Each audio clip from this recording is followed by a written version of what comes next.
Good morning, good afternoon, good evening, and wherever you're watching in the world, welcome back to GPVWC Superlights in the 2022 season. And the third to last round of the season takes us to the fantastic Suzuka International Racing Course. A course here which is huge fan favourite, driver favourite, and the only figure of 8 circuit on the entire calendar. Originally built as a Honda testing ground all the way back in the 1960s. It's had a couple of changes ever since then. The terrifying 130R corner has now been modified to a moderately flat out section of the track. Other than that, the track remains pretty much as it was when it was first built all the way back in the 1960s. Today, though, we regard it as one of the best circuits out there, and it's a pleasure to race alongside these drivers. My name is Kieran McGinley. I'll be taking you through today's coverage of the 2022 Superlights, this round taking us to the Japanese Grand Prix.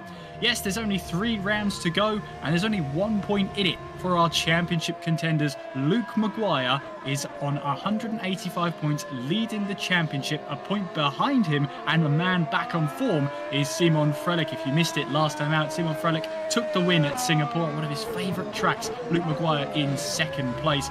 Rounding off the top 3, it was Sandeep Singh, who has got himself back onto the podium. He last finished on the podium, if you remember, back in the Belgian Grand Prix. Didn't finish in Monza, so you saw that one. There was a bit of carnage right before the Retifidio chicane on the very first lap. Here, though, turns 1 and 2, very swift, very, what do you call it? Medium speed corner as you go through there. Very brave corner to try and take, but absolutely fantastic when you hit the sweet spot of the setup and of the cars. I'm looking forward to getting stuck into this one, and I hope you are too. Just looking at the team's constructors, it's THR at the top of the standings on 328. They've built themselves a bit of a gap to Royal Blue Racing at the moment. They're on 298. Super Venturi on 273. And then it's Road to Formula Racing on 255. Those are your top 4 teams heading into tonight's race. And with only those 3 rounds to go, it is going to be every driver for themselves. And I'm interested to see here the likes of Luke Maguire and Simon Frelick battling out for position. Jan Grankvist, well, finds us on 168. He's 17 points behind the championship leader in Luke Maguire. And he's had really good results recently. He's had, in his last 5 races, 4 of them have been podiums. So he's really been racking up those points and giving himself the outside chance heading into these final 3 rounds. Of course, we have the Japanese Grand Prix tonight, and then we have, well, in the space of a month after that, we'll have our 2 races. I do believe, if I'm correct in saying, we have the Mexican Grand Prix on the 18th of October, and then our season finale takes us to the Autodromo Jose Carlos Pache on the 1st of November. I can't wait to find out how it all wraps up. Brazil. We are now heading into qualifying. We've got 15 minutes out there. We're about 30 seconds into it. I've been rabbiting on. It's time to see some cars out on track. There's Luke Maguire. There is your championship leader in the THR. making his way out onto the circuit. Then, of course, what a fantastic circuit Suzuka is. 5.3 kilometers of Honda testing ground, now converted and has been lovingly converted to a great racetrack here. See Luke McGuire make his way through the hairpin, back onto the power. Then he makes his way through 200R. Yes, there is another number R corner. It's 200R. It gets its name, as does 130R, from the original radius of the corner in towards Spoon Curve, the double left-hander, as the track falls away from you as you apply the power down the hill onto the back stretch as you make your way up to one of the most recognisable corners on the calendar, 130R.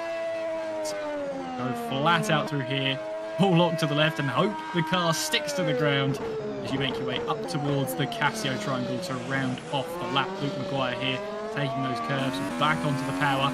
Through he goes through the final corner, onwards towards the start-finish line. He will be starting his flying lap and flying all the way down towards the first corner.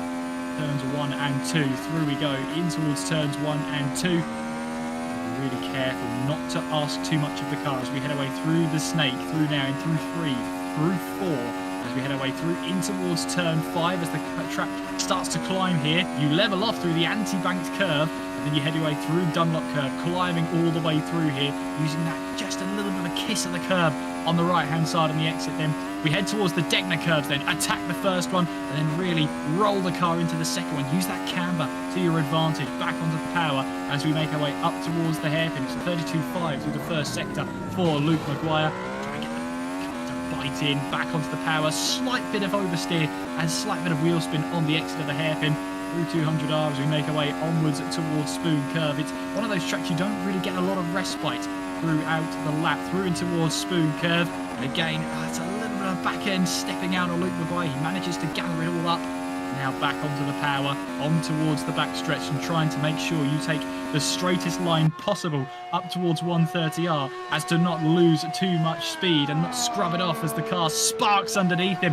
Heading our way on towards the Casio triangle, hard on the brakes, then through in towards the chicane, back onto the power through the final curve, descending all the way towards the start-finish line. It's a first lap for Luke McGuire, and it is going to be a time that tops the standings, 29.928 from Luke McGuire, and he's being dethroned instantly by Sandeep Singh, who puts himself on the top. Now Simon Frelick as well. These times are flying in on the board as Tom van der Voort puts the car into 8th place. So Simon Frelick now at the top of the standings on a 29.8. Here comes Silver Yofford across the line, 16th fastest for Silver with that 34.4.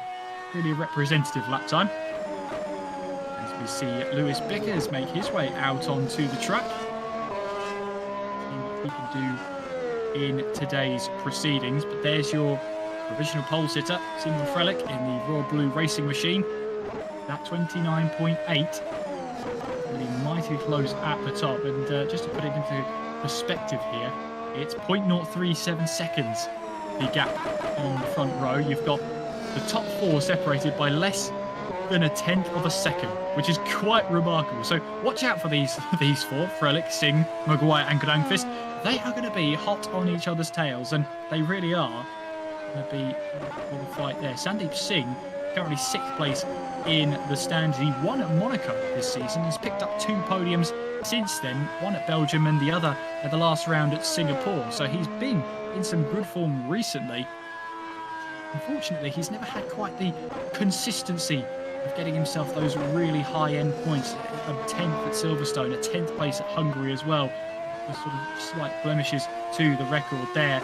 And 3 DNFs for Sandeep as well. 1 at Australia, the 2nd at Azerbaijan, and then the Italian Grand Prix, of course, got caught up in that melee going down in towards the Rettifidio chicane. So he's not quite had a consistent run at it this season, which is a shame because he's a quick driver, is Sandeep Singh. Here comes Lewis Bickers then, through in towards the final corner, onwards towards the start-finish straight. He will start a new flying lap out there. Just seeing if there's any new times on the board. Yes, we've got Alexander Rogotza, the Hyperion car, but it's into 15th place, 31.8. Then onto the 8th row of the grid. As we watch on from Lewis Bickers here, this is where the aero on the cars are really tested. We head our way through in towards the Dunlop curve, climbing your way up. So easy for the back end to just give up through in towards the Dunlop curve. Make your way down towards the Degner curves. And the entry onto the first Degner curve is just grass on the left-hand side. It really is no margin for error.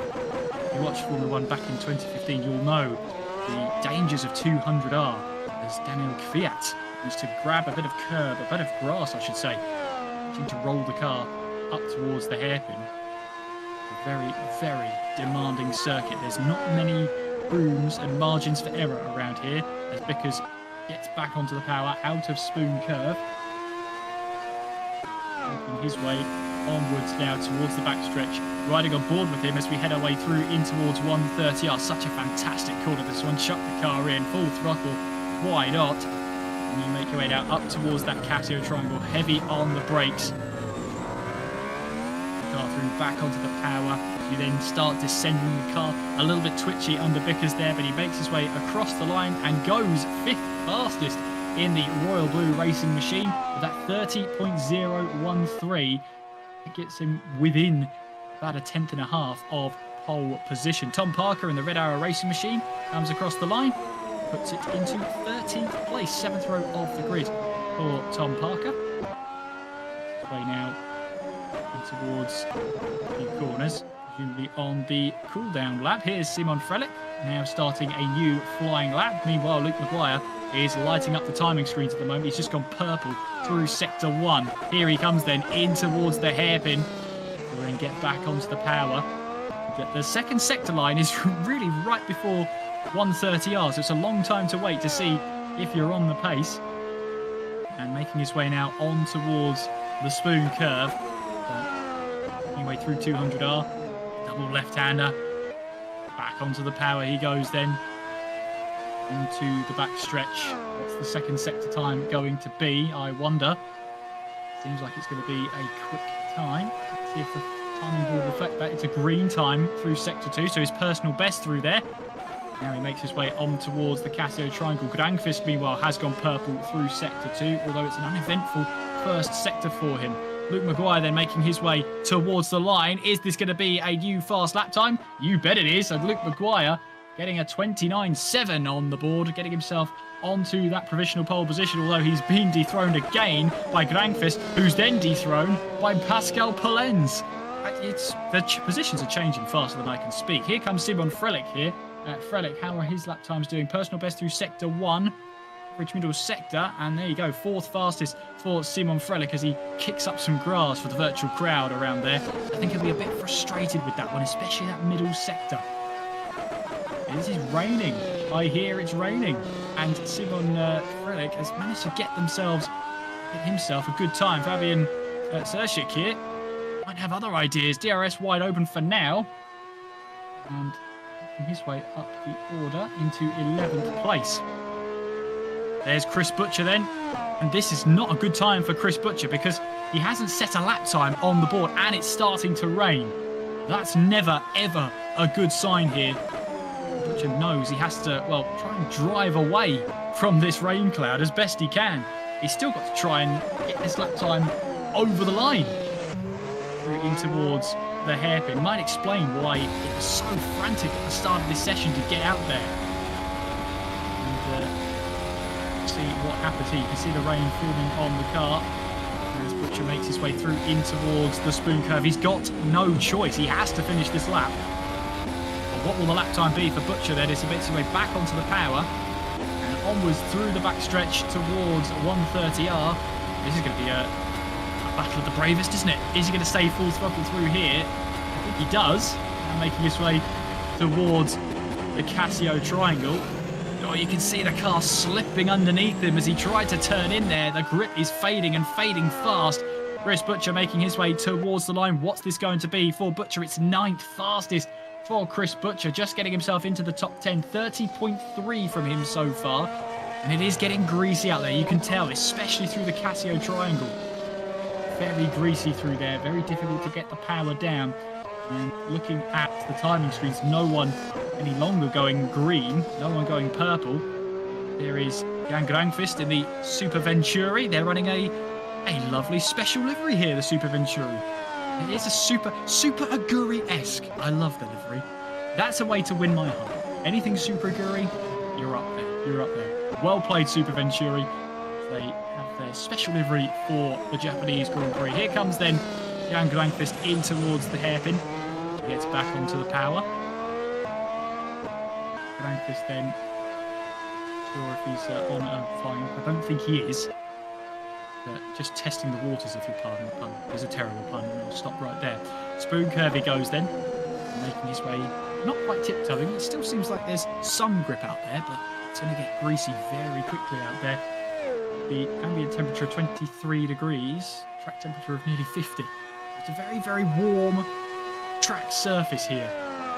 Drivers will have to be wary of that on the race if it stays like it is. Granqvist then making his way in towards the Casio triangle, getting back onto the power, and it looks like he's going to go for it again, heading across the line. Well, at this point, I guess he's got nothing to lose. He's second at the moment in the standings. He knows he wants to try and get his way towards the front end. Third in the standings coming into this race, and that back end is looking very twitchy there. He misses the apex of turn 2, and understandably there, going through in towards the snake section now.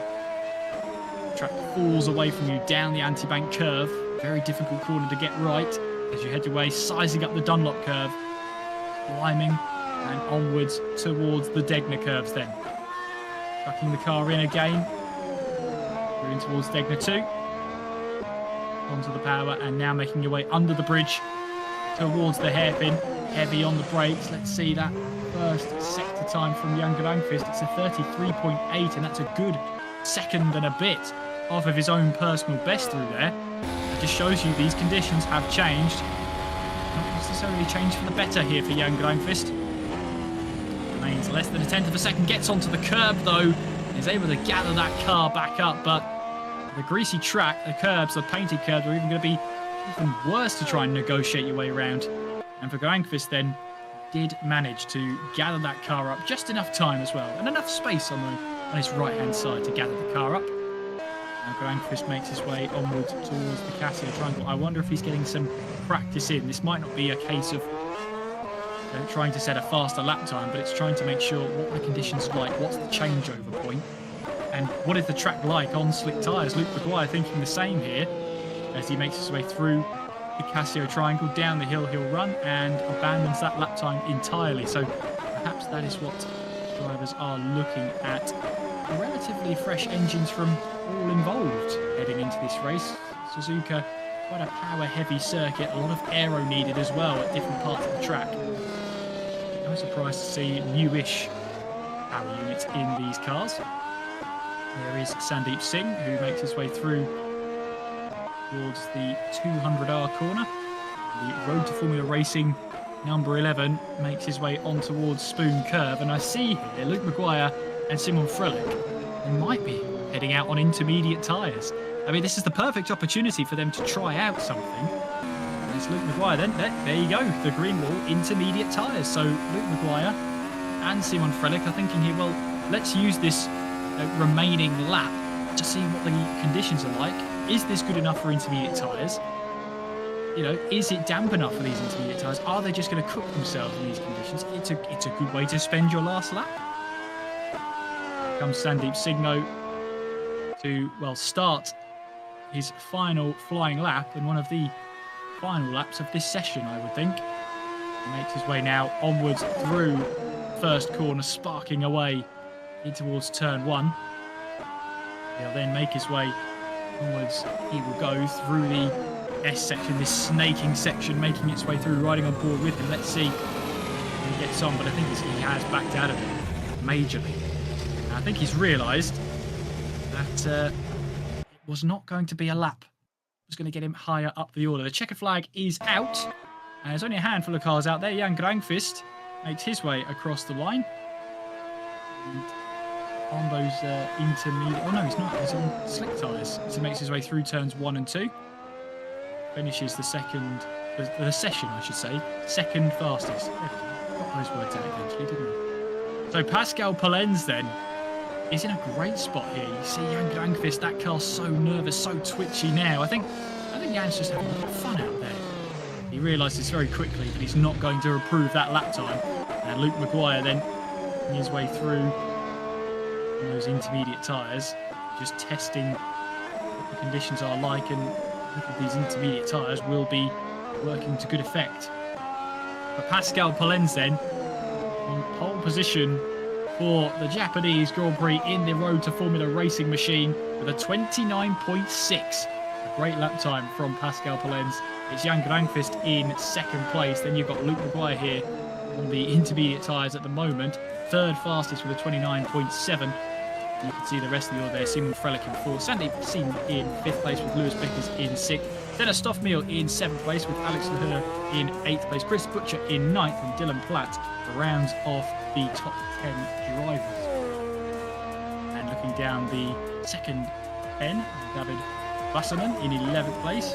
We've got Fabian Serschik in 12th. Tom van der Voort in 13th place with Joseph Herc in 14th. Oliver Parkelen,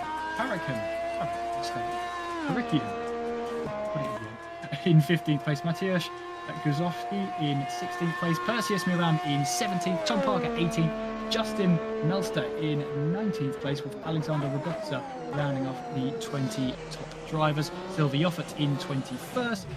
Gregoro Storengi in 22nd place. 22 cars to take the start. And if qualifying is going to be as eventful as the race, we should be in for a really, really good one. Hopefully you're enjoying this tonight as we head into our third to last round. Round 14 out of 16 here at Suzuka. 44 laps await us around the 5.8 kilometre circuit layout. The only figure of 8 circuit on the calendar. Only 1 point between our two championship protagonists in Luke Maguire and Simon Frelick. 185 versus 184. Jan Granqvist is in third place in the standings. 17 points off of our championship leader in Luke Maguire. And Pascal Palenz, who's put it on pole position, he's 46 points behind. Boy, does he need a good race today. He needs to make sure that total stays under... He needs to make sure it stays under 52, really, if you can take into account the fastest laps.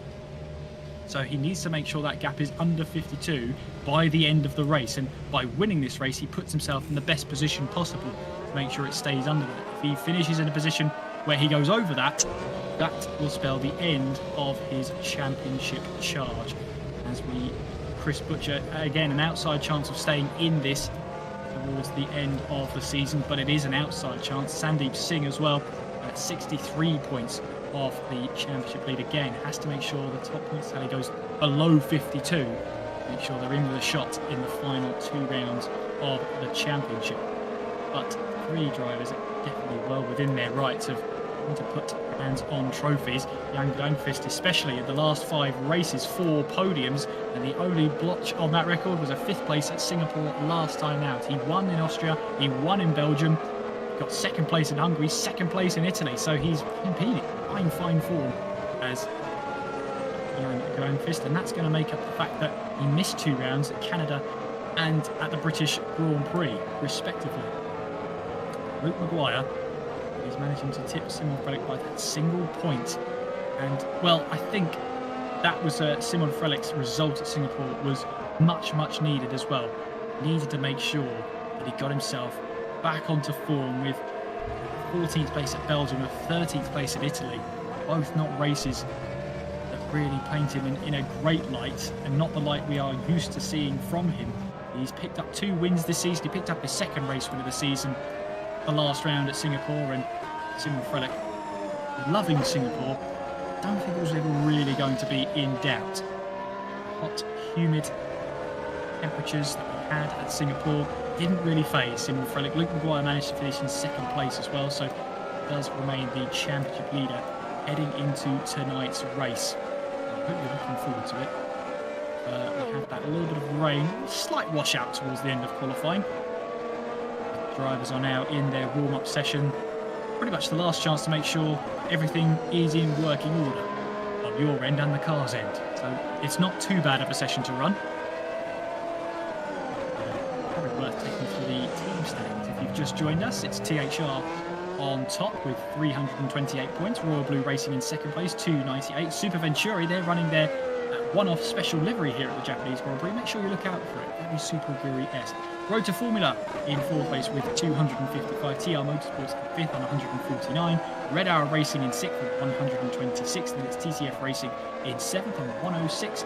HE Esports Blue Bolt in 8th place on 90 points. Mode Auto Concepts in 9th on 79. Black Hawk Racing round off the top 10 with 74 points to the team's name. Let's have a see then in the chat then who the flags are flying for tonight. Let us know which teams are up for grabs as well. It's even raining in the warm-up session as well. This is very, very interesting conditions for our drivers.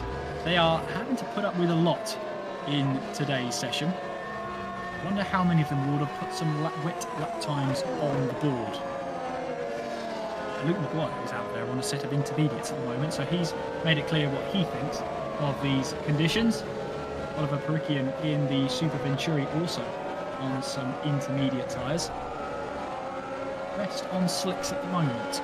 And this is, again, a good opportunity to find out what these conditions are going to be like. How much water does there need to be on the track before you have to start thinking about a changeover, before you have to start thinking about changing onto intermediates, maybe even wet weather tyres towards the end of a race. Come on.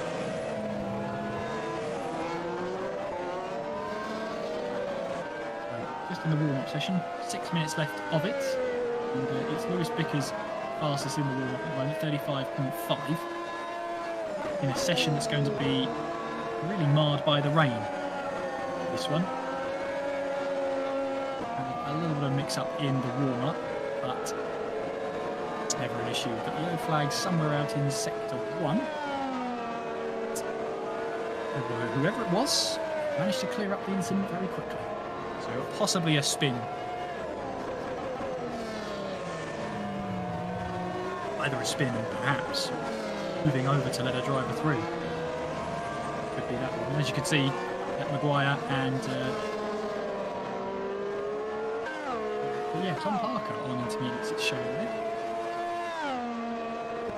We watch on then Luke Maguire on the intermediate tyres, making his way on towards 130R.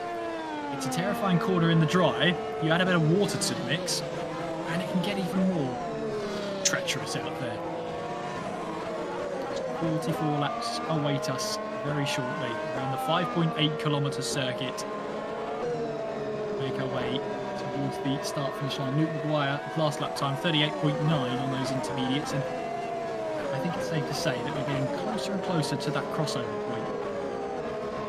Of course, you've got to make sure that you don't burn out the intermediate tyres by putting in early and having to jump the rest of the field. It just does not work. Leave it that long.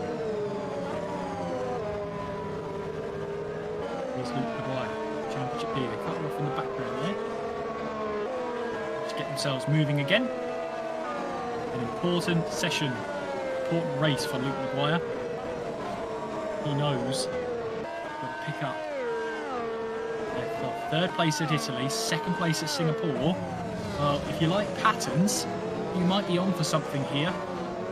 Luke Maguire's picked up 4 race wins so far this season. He opened the season with a win, the Romagna Grand Prix, Portuguese Grand Prix in the 4th round. He managed to pick up the win there after not finishing at Australia and not starting at Bahrain. And ever since British Grand Prix, he's been on the podium in every race he's finished. Belgian Grand Prix he did not finish.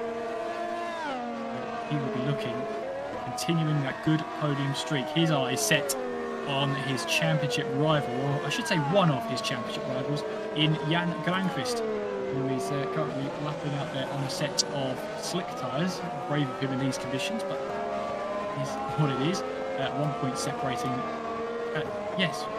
17 points separating Jan Granqvist from another Luke Maguire. That's the one. I got there in the end. It took a couple of detours. Yellow flags. We've got someone who's spun right at the final corner there and is facing the wrong way. The car just getting out of the way on the exit of turn 1. We have just about 2 3/4 minutes left of this warm-up session before we get going in the race. It's your last chance to get some predictions in. Who do you think is going to come out on top here in Japan? Or perhaps you want to make sure you know and we know who your favourite driver is. Let us know in the chat. We'd love to hear from you. Looking forward to this Japanese Grand Prix. Only 3 rounds to go of the championship. And Japan here tonight, Mexico in 2 weeks' time, 4 weeks' time. We'll have our finale at the Brazilian Grand Prix. So make sure you tune in all the way, see how it goes down. 1 point. I mentioned it already. 1 point between the top 2. Top 3 covered by 17. Have I mentioned that? This is an important day for Jan Granqvist. He needs to make sure he gets a good start. He starts from 2nd place. Pascal Polens will start ahead of him. Polens finds himself 4th place in the championship standings. It's an important race day for him as well, because he knows all he can do is try and win this race and hope the points tally between himself and Luke McGuire doesn't fall below 52 points or fall above. Depends how you look at it, isn't it? He's got to make sure the points gap between himself and Luke McGuire doesn't exceed 52. That was the better one. I should have used that one. Here comes Joseph Herlock then, making his way in towards the hairpin. It's almost tiptoe territory. Everybody pretty much on the intermediate tyres now. These conditions, no surprise really. In the Red Arrow Racing Machine, 15th in this warm-up session so far. It's a good chance to test out wet weather setups and such the like. We're seeing Joe Herlock starting P14 in the race. Got some consistent pace about him today. Hoping for the points here today. 15th in the championship. Considering this is his 3rd race start of the season. Oh, sorry. No, he's started a few more than that, but he had a podium out at Monaco, which of all the places to grab a podium, Monaco's probably a good one to grab it at. Technical circuit to get right.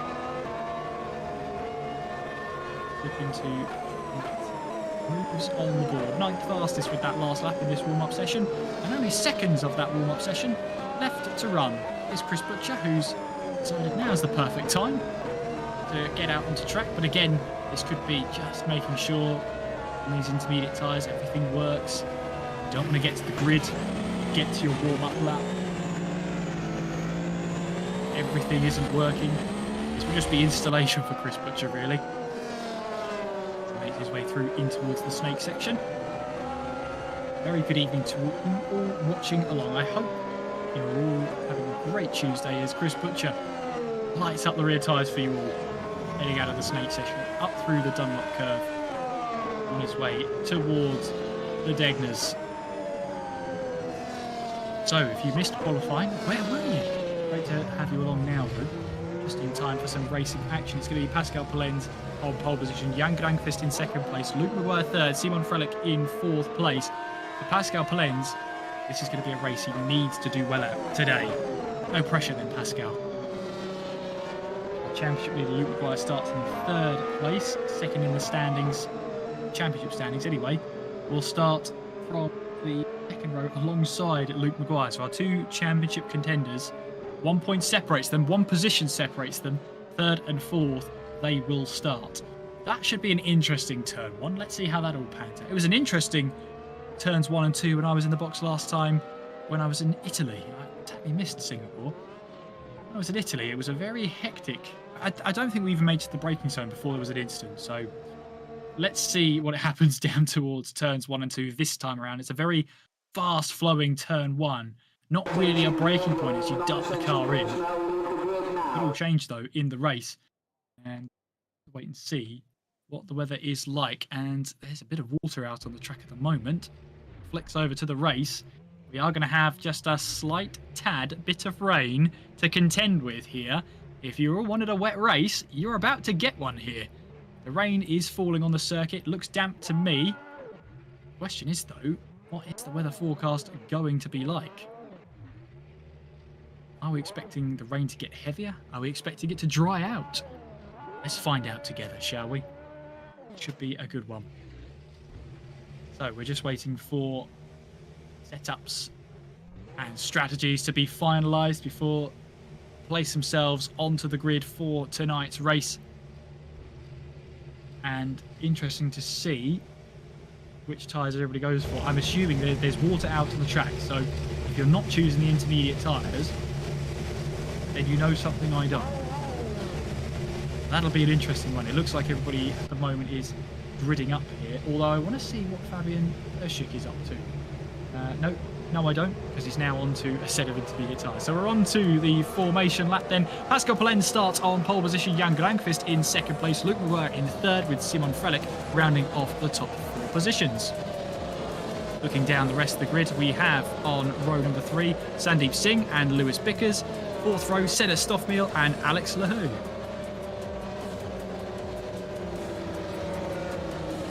5th row of the grid, Chris Butcher in 9th place, Dylan Platt rounding off our top 10. David Wasserman in 11th place with Fabian Serschik rounding off the top 12 drivers.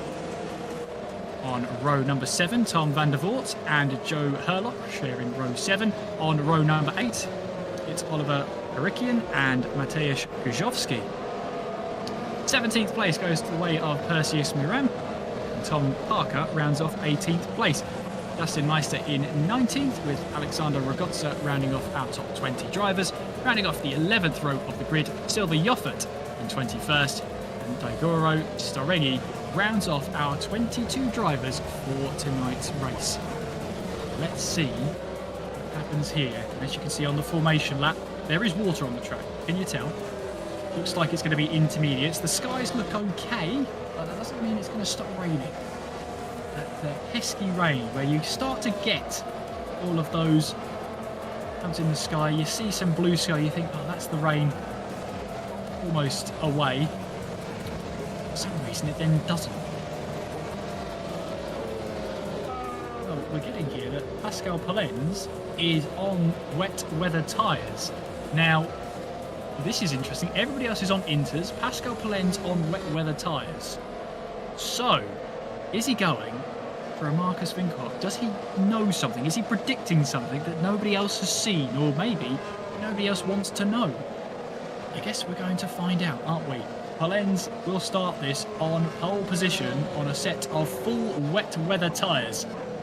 He'll make his way through in towards the Casio Triangle. So he'll have used that little bit of a formation lap to fully understand if his tyres were going to overheat in these conditions. The cars make their way round the final corner and onwards towards their starting grid. Can be a very, very wide grid here. Making his way now towards the grid, we can see the rest of the 22 cars are forming up on the grid.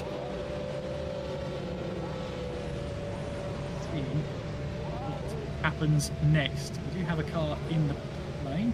It was Oliver Harikian who came into the pits there, and he's going to come back out to take the race start from the pit lane. So a last minute decision for Harikian. He's changed his mind on something. Well, all eyes will be on the lights then as we prepare to get 44 laps worth of racing here at Suzuka underway. Here we go then, counting up to the start of the race. It's 5 red lights. And we are racing in Suzuka. What are the starts like? It's a great start from Luc Maguire as he powers his way through and in towards the lead of the race. Then those intermediate tyres working like a charm. And Luc Maguire, out of the blocks, takes over the lead of the race. He started that one in 4th. Meanwhile, we're going side by side. Further back through the spray we go. And everybody just about keeping it in good stead for now. And Chris Butcher in there as well also has to try and find his way through the order. He's up a position from where he started, up into 8th place there. Senna Stoffmeal, meanwhile, trying to get his way up the order. He had a good start as well. He's getting a little bit twitchy coming through the Dunlop curve. What a start from Luc Maguire. Pascal Polens in 2nd place. Jan Granqvist in 3rd. And as we make our way through, and it is a Maguire jump start. It might have been too good to be true, and that's because it was. So that's going to be a penalty coming Luc Maguire's way as his teammate here in Chris Butcher tries to find his way through here. He got caught out in qualifying and didn't set a lap time before the rain started to fall. So there we go then. Luc Maguire is leading the way, but his good start has come back to bite him because he jumped it. Pascal Palen's in second place though. Jan Grankvist in third. Simon Frelich in fourth with Sandeep Singh in fifth. Senna Stoffmehl has had a good start. He's up into sixth place with Lewis Bickers in seventh. Chris Butcher in eighth. Alex Lahu in ninth place. And Wasserman rounds off our top 10. And there goes Senna Stoffmehl. He manages to find his way past Sandeep Singh, making his way through in towards 130R. We've got yellow flags in sector 2. So I think it's something happened behind. We'll come back to that in a second as we see Sandeep Singh trying to get back onto the power and try and get back that position he made and trying to get back past Senna Stoffmehl. At the end of lap 1 then, Luke Maguire leads, but he has a drive-through penalty, I assume, to serve after his jump start. Pascal Palen's on the wet weather tyres. Oliver Harikian, we saw that Super Venturi car go off the grid, start from the pit lane on wet weather tyres. Since then, he's moved up into 17th place, so he's making some ground up. He took that decision to go onto wet weather tyres very late on, deciding to take the start from the pit lane. And he's up into 17th place, so we'll have to keep an eye on him and see how he gets on in this race. So Maguire will have to serve that penalty at some point, of course, but he'll want to try and build the gap between himself and the rest of the field. There he is. Pascal Palen's on those wet weather tyres. You can see there's a slight gap between himself and Maguire, but looking at those lap times, having to see here, it's pretty much matched for pace at the moment. Senna Stoffmehl has just gone purple through sector 1 on the intermediate tyres, but I'll tell you something, Pascal Palen's is not that far away on wet weather tyres, so we really are at the crossover point between the two compounds of tyre. There is that Super Venturi, that fantastic Super Aguri Venturi, you almost want to call it. Jan Grankvist gets back onto the power, into the slipstream of Pascal Palen's. And, well, Jan Grankvist here knows he doesn't have to do too much because Luke Maguire's got that penalty he has to serve. Riding aboard then with Grankvist as he wanted to get past Pascal Palen's.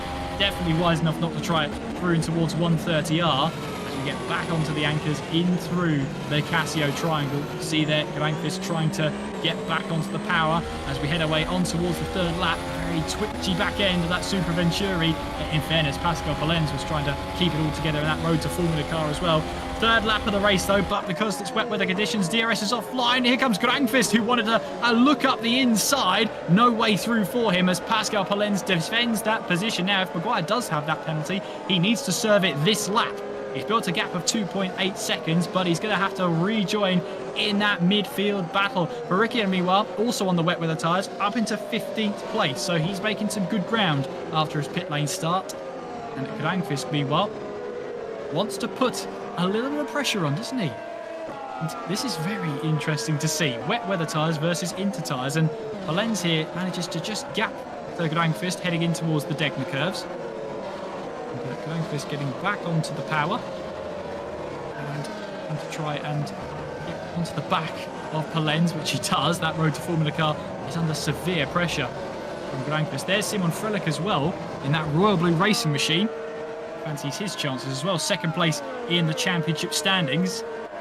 And I think he'll have a sigh of relief when he has to see Luke Maguire hit in to serve that penalty. As Grankvist still trying to find a way past Palen's, sizing him up through the spoon curve. Back onto the power again. The back end just starting to twitch on Grankvist then. I say starting to in these treacherous conditions. It's very easy to. Closing it in with the slipstream as again he looks to the inside of 130R, then tucks back into the slipstream. Heading our way through now in towards the Casio triangle. And here at Japan, there are limited overtaking opportunities, but Grankvist here trying to take a different line going through the Casio triangle. Through in towards the final curve. He's got the inside line. Does he have the power to get himself away? I think he does, you know, and Grankvist now moves up into second place. But here comes Simon Frelich as well, up into third place, going up the inside. And Pascal Palen's has lost 2 positions in the space of 1 straight as we head onto the 4th lap of 44. Grankvist from Frelich, now Palen's in 4th place. Now we'll have to see how that is shaping up. I believe it has stopped raining out there. Let's have another look at this then, down in towards turn 1, hopefully. We've got Luke Maguire there going in through the snaking section. Now here we go now. So this is the start then. Let's have a look at those 5 red lights that came on, and I'm assuming he's creeping forward, and yeah, there you can see jump start, no doubt about that one. That is going to be a slap on the wrist for Luke Maguire. That's the last thing he wanted. Championship lead, that's only 1 point. Running aboard then with Jan Granqvist. We're going to see on board how he got his way past and into second place, in towards the Casio Triangle. You see here, he takes a slightly different line, a bit more curb on the entrance to prioritise the exit of the Casio Triangle. And then he just made his way through. So great move from Granqvist. And his way through. It is the next one. Here we go. This is what I was talking. I got ahead of myself. So we see then Simon Frelick. You see there was a bit of a back-end loss from Pascal Polens. Now, whether that was him trying to apply the power, is that his wet weather tyres starting to overheat slightly? Don't think Granqvist or Frelick minded, as they both jumped through and moved up a position. So they've bared the brunt of the rain on those intermediate tyres. Now it's a case of it is now not raining, and that is going to be something that drivers are going to have to be thinking about here. Those intermediate tyres, as we see Sandeep Singh trying to put the pressure now on Pascal Polens. As that's someone running deep. That's Senna Stoffmill, who ran deep then. He managed to find his way past Pascal Polens off our screen, but he's managed to run deep in towards turns 1 and 2 and lost all that time he gained. And meanwhile then, Lewis Bickers trying to find his way through, picking up the pieces. This is not good news for Pascal Polens, because that track is drying, and it's drying quite quickly as well. Much less spray than there was a lap or two ago. Don't get me wrong, there is still bits of spray up there, but those wet weather tyres are going to be crying in agony in a few laps' time, if not sooner. And there is the Polens train. The wet weather train has well and truly landed here, and the roll of the dice for Pascal Polens is losing him valuable time. Meanwhile, we are going side by side on the exit of the hairpin. Then Senna Stoffmill trying to go up the inside. He's trying to find his way past Sandeep Singh. Singh round the outside he will go through in towards 200R. They now make their way onwards towards the spoon curve, and I think Sandeep Singh has just about held onto that, as that is, I think that was Polens running deep. He is struggling on these wet weather tyres. Back onto the power they all go. Well, that's going to be Singh up into 4th place, Stoffmill up into 5th, Polens in 6th. Now he's going to be open season for the likes of Bickers, Butcher, Lahoo. It's going to be, well, he's going to have to be careful here. What decision does he go with now? He's being absolutely eaten up here. Chris Butcher also trying to find his way through, trying to go round the outside of Alex Lahoo. He's trying to get his power back on. He lost the position to Lahoo a lap ago. He's now got it back. He's up into 7th place. And we have cars in the pits then. So Luke Maguire is in to serve his drive-through penalty for the jump start. He'll be rejoining outside of the top 10. Chris Butcher then up into 6th place due to that. He's now the running and leading DHR driver. What a hectic opening couple of laps we've had here. Just having a look here and seeing if Pascal Polens did pit in. He did. And that's exactly what I thought he was going to do. Pascal Polens, I think, has gone onto a set of slick tyres. So he's decided one roll of the dice wasn't enough. He's going to go for 2. But I have to be honest with you, that track has dried up very, very quickly. I wonder if these slick tyres are going to be the way to go. Chris Butcher then back onto the power. You can see there Pascal Polens is on dry tyres.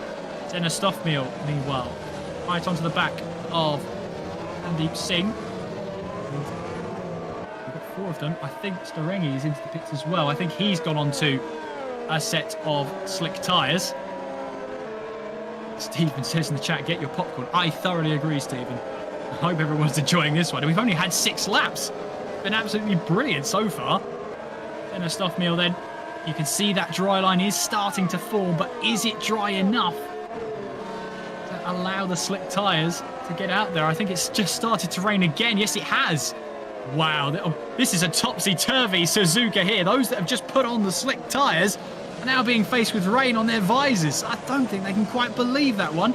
Jan Granqvist now with the fastest lap of the race, a 42.4. And the gap between the leaders is now 1.8 seconds. So Granqvist has got his head down and trying to run away as much as he possibly can.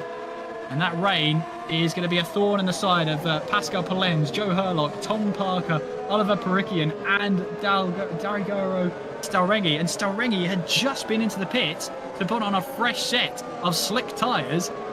And not only did he leave the pit lane, he left it with a visor full of rain droplets all down his front.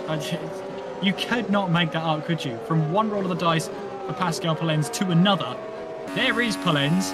He must be cursing his luck at the moment. There he is on some slick tyres. And you see here, he's having to stay right onto that real dry bit of track. How's his lap times doing then? Yeah, a 2:08 last time around, but that was including the out lap he's just set. So we'll have to keep an eye on that one as we ride on board with Pascal Polenz, 15th place right now. And on those slick tyres, using those wet curbs, he's a braver man than I, that is for sure. He makes his way up the hill. He's closing rapidly on Grzyzowski up ahead of him. Grzyzowski just gets out of the way there, saying, I'm not hanging about here. We're on the slick tyres. We make our way now in towards the hairpin. And just keeping an eye on Polenz's times. He went through his personal best through Sector 1, a 38.0. That's compared to Simon Froelich, who's just gone purple with a 37.9. Keeping an eye on this time then. There's Lewis Bickers in 5th place. Grangqvist again, another new fastest lap of the race, a 42.2. As Lewis Bickers gets himself onto the start-finish straight. And at the moment, everything seems to have just settled down very slightly. I think people are in for the long haul now. They realise that a bit of rain there as Senna Stoffmeal gets a little bit over-exuberant in towards turns 1 and 2 there. Managed to gather the car back up, so real time lost as Lewis Bickers then gets a little bit too deep in towards the snake section, and that is going to be Chris Butcher who tries to make the most of it, but I think he just had to scrub off the speed there, and any advantage he would have had, he just had nowhere to put it. So Lewis Bickers did get away with one there. Jan Grangqvist again, purple through Sector 1. He is absolutely flying at the moment. Yellow flags there in Sector 1, which have been cleared ever since. And that is a very wounded Breeze Energy machine. Alex Lahou, no front wing, no rear wing.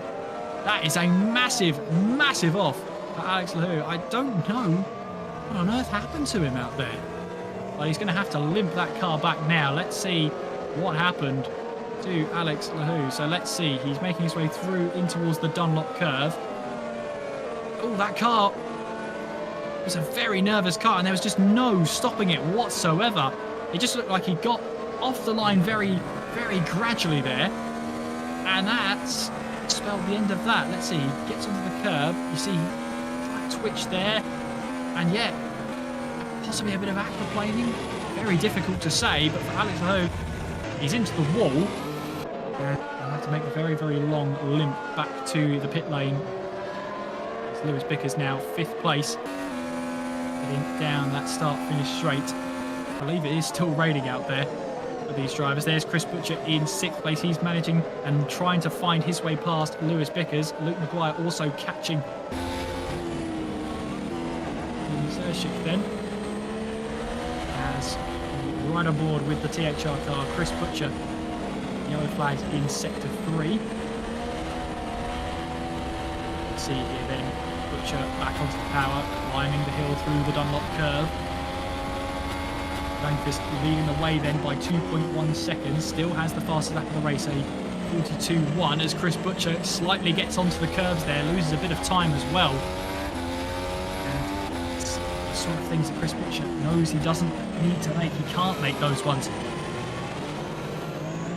Head back onto the power then.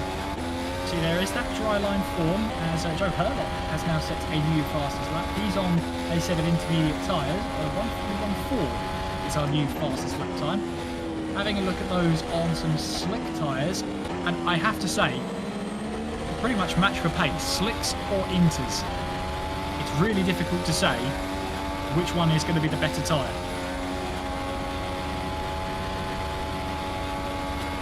I'm glad it's the drivers and the engineers that have to make the decision, and not me.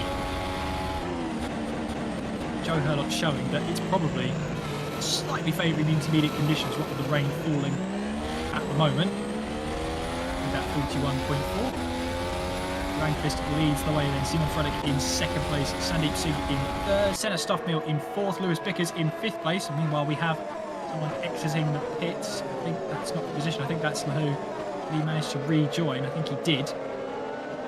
We've also got Tom van der Voort in the pit lane. Has been in the pit lane for some time as well. We have Justin Melster out of the race early on here. Gorengi still trying to lap his way out there. Van der Voort has now rejoined the track. Hopefully, you can see a little bit more of him. Yellow flags in sector 2, and that's Tom Parker, who's lost it at the Spoon curve. That looks like he's lost it anyway. He's on. Is he on a set of dry tyres? He is on a set of dry tyres. And now he has to limp that car to the pit lane. The red arrow number 7. Let's see what happened here. I can only assume on a set of slick tyres. He managed to find a wet patch and no hope of saving it. That's exactly what happened. Got off the line very slightly. And there is just no saving that whatsoever. Manages to get going again, but without a rear wing. So he'll have to come back and see if he can get that car fixed. Another look at this. In fact, he's not running with a rear wing there. I don't know if he knew he had a rear wing at all, but in any case, he was offline and spun the car around. Meanwhile then, Senna Stoffmeal through in towards Zero Triangle. Back onto the power he goes. Got Chris Butcher right behind. Make our way onto the start-finish straight. Well, Grandfist leads by 2.5 seconds. And riding on board with Chris Butcher then, he's looking for an outside move in towards turns 1 and 2. Not quite there. I think the door was always closing there. Senna Stoffmeal made that clear. Yeah, Belgian and number 41 in that TTF racing machine. Saying to Chris Butcher, no, not yet. Won't have that easily. New fastest lap then from Pascal Polenz. And on a set. Let's see now, where is Pascal Polenz? He is on a set of slicks. Luke Maguire exiting the pit lane then. And I believe rejoining on a set of intermediate tyres. It is one way or the other at the moment. It looks like he's on intermediate tyres. But a very early stop for Luke Maguire. Very early. Now, I wonder if the intermediates have gone through the wars and back. And they really are that worn down. I can't see them after 11 laps. They're normally good enough for a half-race distance, these intermediate tyres. Chris Butcher here. Just trying to find a way past Senna Stoffmeal at the moment. We did see the DRS was open on these cars down the start-finish straight. So even though it is slightly raining out there, DRS is online. And here we go then, Chris Butcher in the slipstream of Senna Stoffmeal. You see a slight battle between Singh and Bickers up ahead as well. Singh just trying to break the toe. Chris Butcher now heading his way down in towards the Casio Triangle. And Glanqvist and Frelick both into the pits. As that Senna Stoffmeal having a wild ride going through. Cars are coming into the pits and to make sure they stop before the pit speed limit line, which is always interesting when you have that. And that is Fabian Surshik, who's coming into the pit rear wingless. That's the third rear wing we've seen off a car this race. You've got Sandeep Singh, Lewis Bickers staying out. I think, yeah, Glanqvist came into the pits as well. Chris Butcher in, as we see. It's a little bit of a race down the pit lane here between Butcher and Stoffmeal here. And that was very close coming out of the pit lane exit here. And the two THR cars are going to be side by side. Butcher just rejoined in front of Luke Maguire. And you saw cars making their way to the outer regions of the circuit. This is, I'm assuming, the intermediate tyres are burning up. And they're trying to make sure that they use those little bits of track that have got water on them to cool the tyres down. But Chris Butcher rejoins ahead of Luke Maguire. Meanwhile, Senna Stoffmeal trying to go up the inside of Pascal Polenz, which he does. And Polenz there, well, once he was on those slick tyres and once he was off the racing line, that position was always going to be Stoffmeal's. Butcher, meanwhile, is trying to find his way through. Sylvie Yoffet is up into 7th place at the moment. He's taking a big risk here. But why not at this point? Roll the dice. Let's see what happens. Oh, well, there's a spinner in the background there. There is a spinner. It's Silver Yoffert. Oh, that's a true and tremendously bad curse of the commentator. And I have to offer my sincere apologies to Silver Yoffert there. But facing the wrong way, coming through in towards the hairpin. And meanwhile, that is Lewis Bickers getting it all sorts of out of shape. Coming in towards the Casio Triangle. He did manage to gather that one back up. As we've got a Super Venturi leaving the pit lane, I do believe. But there is Sandeep Singh then leading the way. Meanwhile, there's Dylan Platt, who's looking to try and find his way now past Pascal Polens. And Polens here is pretty much, he's made his bed on the slick tyres. He's now trying to rest in it. Rest no more, because Dylan Platt has got up the inside on the intermediate tyres and made his way through. And you can just see there, Pascal Polens is struggling on those slick tyres. I wonder if he thinks about coming into the pit. We've got Oliver Perikian out there on a set of wet weather tyres. So you've got a couple of drivers out there on slicks. Pascal Polens, I think, has come into the pits now. I assume he's going to put on a set of wet weather tyres. Intermediates will probably be the best bet. So here's a replay there. Here's Senna Stoffmeal heading our way through this snaking S section. As we then make our way, winding up, make our way through in towards this final few corners. And there you can see up the inside going in towards the Dunlop curve. And he just had so much more grip than Pascal Polens then. Made that look easy. And interesting to find that position. Well, there is your race leader in Sandeep Singh, but look who's right behind him, Jan Grankvist in the Super Venturi car on a fresh set of intermediate tyres. He's looking to try and find his way past then. Side by side they go in towards 130R. Sandeep Singh has the inside line. Grankvist trying to go round the outside, using the curb and all, down in towards the Casio triangle. And Jan Grankvist has taken over the lead of the Japanese Grand Prix around the outside of Sandeep Singh. Great move from Grankvist. And it's a move that takes him into the lead of this race. Meanwhile, then, I think that's Lewis Bickers who's come into the pit lane then for a fresh set of tyres. Simon Frelick stays out. And of course, he's trying to close the gap now. Pitted the same time as Grankvist and trying to close in and trying to score as many points as possible with Luke Maguire down the order slightly in 6th place. There he is. Simon Frelick knows he has to make this work as much as possible. Lewis Bickers now exiting the pit lane, but that's a position as well for the two THR cars. There is Lewis Bickers rejoining the track in 7th place. I think that's Dylan Platt right behind him in 8th. As the drivers now get back onto the power. Lap 14 of this race. Been a very, very hectic race in Suzuka, that is for sure. And it might get even more hectic here, because here's Simon Frelick. He's trying to find his way past Sandeep Singh as they make their way through in towards the hairpin. Back onto the power they go, and Simon Frelick against Sandeep Singh. Singh hasn't stopped in this race, and there is Frelick moving himself up into 2nd place. His next target now will be Jan Grankvist, 3.1 up the road.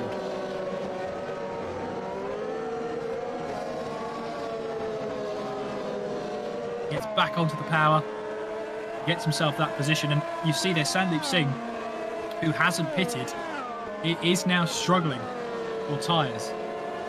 See that dry line that is no more. Sylvie Yoffert, Oliver Perikian and Tom Parker, all chancing their arms. They're all on the wet weather tyre, as far as I can see. Again, we've got this scenario where drivers are trying something different. Here comes Sandeep Singh then into the pits. 30 laps to go here at Suzuka. Sandeep Singh in the Road to Formula car has extended that first stint. We'll see what happens here. What tyres does he go on to? You would assume it would be the intermediate tyres. Away he goes. He's way towards the end of the pit lane. Where will he rejoin as well? Stoffmeal goes through. Lewis Bickers, who pitted the lap earlier, goes through. How about Dylan Platt? Dylan Platt's going to go through as well. So Sandeep Singh rejoins in 8th place. But in theory, he's got the freshest tyres of the entire field. So let's see what he can do with them now. So looking through the order then, Grankvist leads from Frelick in 2nd place, Butcher in 3rd, with Luke Wright in 4th, Stoffmeal in 5th, with Bickers in 6th place. Well, that's going to slightly update. Dylan Platt's in 7th place as Sandeep Singh is in 8th. Meanwhile, Senna Stoffmeal going in towards the 2nd Degner. He's got Lewis Bickers all over the back of him now. In towards the hairpin they go, and they've got Luke Maguire up ahead as well for 4th place. Riding on board then with Bickers. Getting back onto the bower, out of the hairpin. Making your way through 200R. Following that spray. Very difficult to see the car ahead at some points, but make our way through in towards the Spoon curve. Well, Lewis Bickers has a lot more grip than Senna Stoffmill had, and he's right on his rear diffuser here. Stoffmill will have to do a bit of defending here. Well, Lewis Bickers wants to go up the inside, but Stoffmill just has the grunt to get away from him before 130R. I think it might have been a case that Lewis Bickers decided to back out of that one as well. Oh, that's 3 cars running so close at the back of each other then. And they head their way through in towards the final corner. Battle for 4th place. Here goes Lewis Bickers trying to go around the outside now of Senna Stoffmill. And there you see Luke Maguire trying to break the toe and also cool down those intermediate tyres very slightly. Lewis Bickers, though, moves into 5th place and moves himself past Senna Stoffmill. Now drops to 6th. It's been an eventful opening few laps, hasn't it? It really has. We're at lap 16. Halfway point is approaching us, and we saw cars pit in from the inters to a new set of inters on lap 11. So if the 3-stop on these intermediates is going to be the way forward, then you've got drivers like Sandeep Singh who perhaps they want to try a stop fewer in this race and see if that extra time can buy them a little bit of track position towards the end of the race.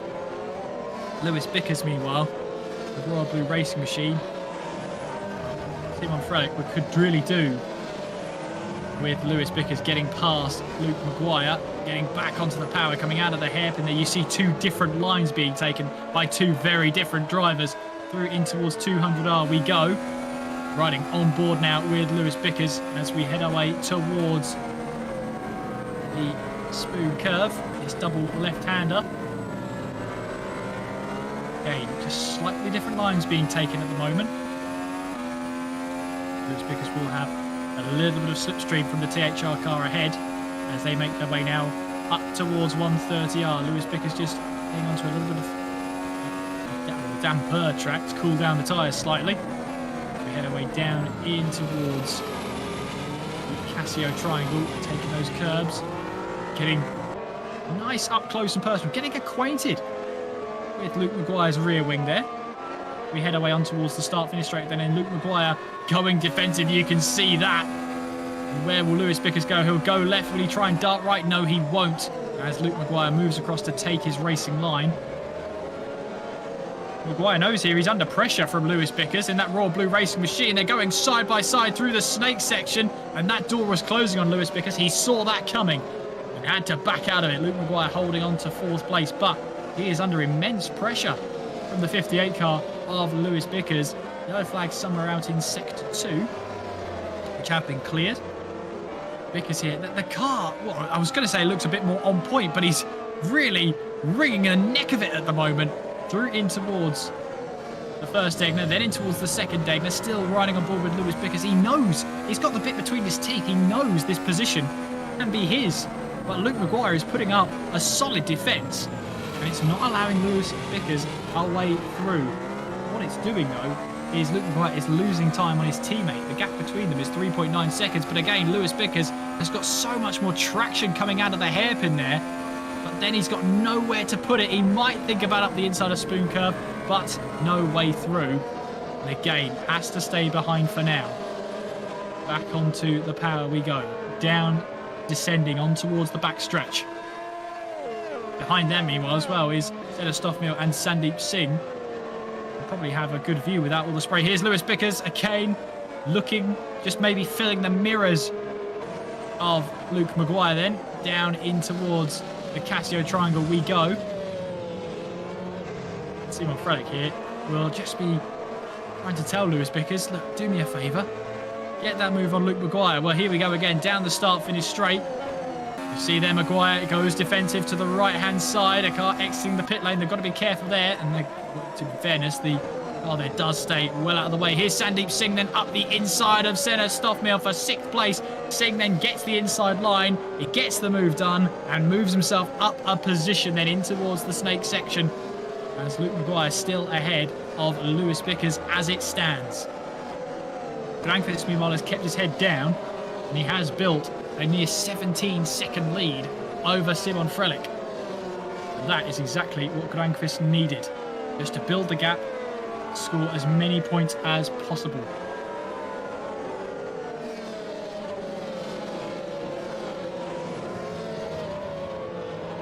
Well, that's a big moment then from...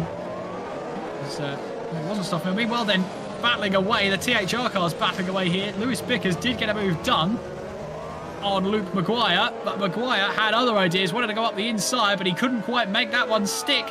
And Luke Maguire is down to 5th place. It's a good set of racing there for Lewis Bickers. Meanwhile, Sandeep Singh is now all over the back of Luke Maguire now, heading our way in through the spoon section.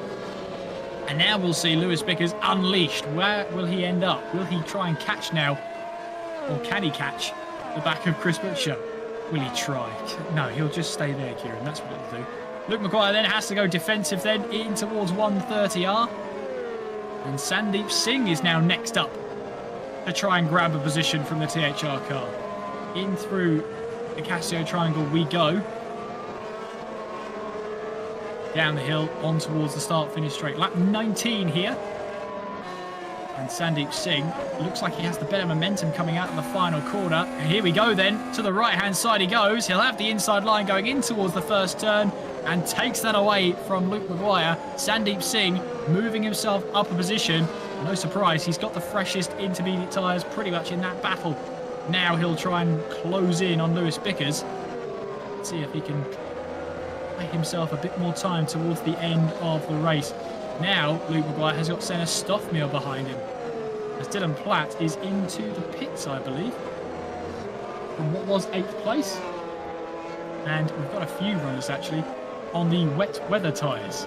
Now that's an interesting shout. Obviously we had the likes of Tom van der Voort, Alex Lahoo, Oliver Perikian and Silver Yoffert on wet weather tyres, but Dylan Platt looks like he wants to try his hand at wet weather tyres. So here's Luke Maguire then, going in towards the second deck now. Oh, you see the back end, he lost it there. That allowed Lewis Bickers an easy pass through. And Luke Maguire sort of thought, I'm not having that. He went to launch it up the inside, and there was a bit of contact between the two of them. We get back onto the power, and that was job done then for Lewis Bickers. He moved himself up a position. Luke Maguire, that position. There's Pascal Polenz. Now, it has not been a great day for Pascal Polenz. He's got to try and pick up the pieces. He's on the intermediate tyres at the moment. He set his personal best through Sector 1. He has got Alexander Rogotza ahead of him as they now make their way in towards the spoon curve. Pascal Polenz put it on pole position. He's run a little bit too deep through the spoon curve then. Back onto the power then. He might have actually a little bit more momentum to use on his side. But heading our way up towards 130R.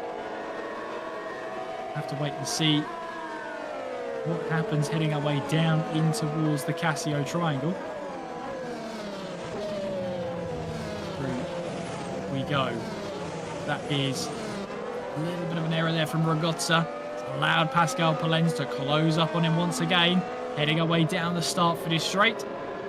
Will Polenz pull to the left-hand side of your picture? Yes, he will. He'll have the inside line, and I don't think Ragozza made that too difficult for Pascal Polenz. Polenz now gets himself up into 8th place. What about pockets this race? Pockets of action. Got battle for, well, Lewis Bickers is closing on Chris Butcher by about a 10th per sector at the moment. He is closing in on him. We've got the battles here again for 9th place now. Ragozza has got Brzowski behind him as well in that Hyperion Esports battle, inter-team battle. I wonder how that will be resolved. There is your leader in Jan Granqvist in that one-off livery, the Super Venturi, the Super Aguri Venturi, if you like. Heading its way now through in towards the start-finish line to start lap number 21 of the race here in Japan. Second place is Simon Frelich in the Royal Blue Racing Machine. Rounding off the top 3 at the moment, it is Chris Butcher, who started this race in 9th place. Now got himself into a podium position. We have different strategies going on here. And if the first stint was anything to go by, then we're expecting this second pit stop for the intermediate runners to open very, very shortly. There's Gazowski, who's got a little bit of pressure underneath him. He's got Dylan Platt right behind him, and I believe Dylan Platt is on wet weather tyres. So he'll want to try and make those work as best as he possibly can. Oh, and there's a spinner there for Ragazza, who gets himself into the wall there. Was that a brush of the wall, I wonder? Well, Ragazza manages to get away with a kiss of the barrier. Does he pit in after that one, I wonder? He does pit in, so maybe there was a little bit of damage there for Ragazza. And again, sliding his way into the pit lane. And I wonder if this is a chance for him to try out the wet weather tyres. Dylan Platt is on wet weather tyres at the moment. This is lap times looking like 46.3 at the moment, but he was battling away. Let's ride on board with Ragazza then, as we made our way through in towards 130R. So let's have a look. Turning in. Oh yeah, he got onto the curb, locked up the brakes, and yeah, did kiss the wall there. And had to find his way through. And meanwhile, ahead of them, Dylan Platt managed to find his way through on his teammate. So Dylan Platt got 2 for 1 there. Let's have another look at this then. This is going to be Ragazza flying his way through. A kiss of the curb, and that's the back end just dropped. Locked up the brakes as best he possibly could, but did tap the wall. And making his way through, decided to then pit in. Now, what tyres did he pit in? Come out on. I'm trying to see. I think it was the intermediate tyres. So he pitted in 4.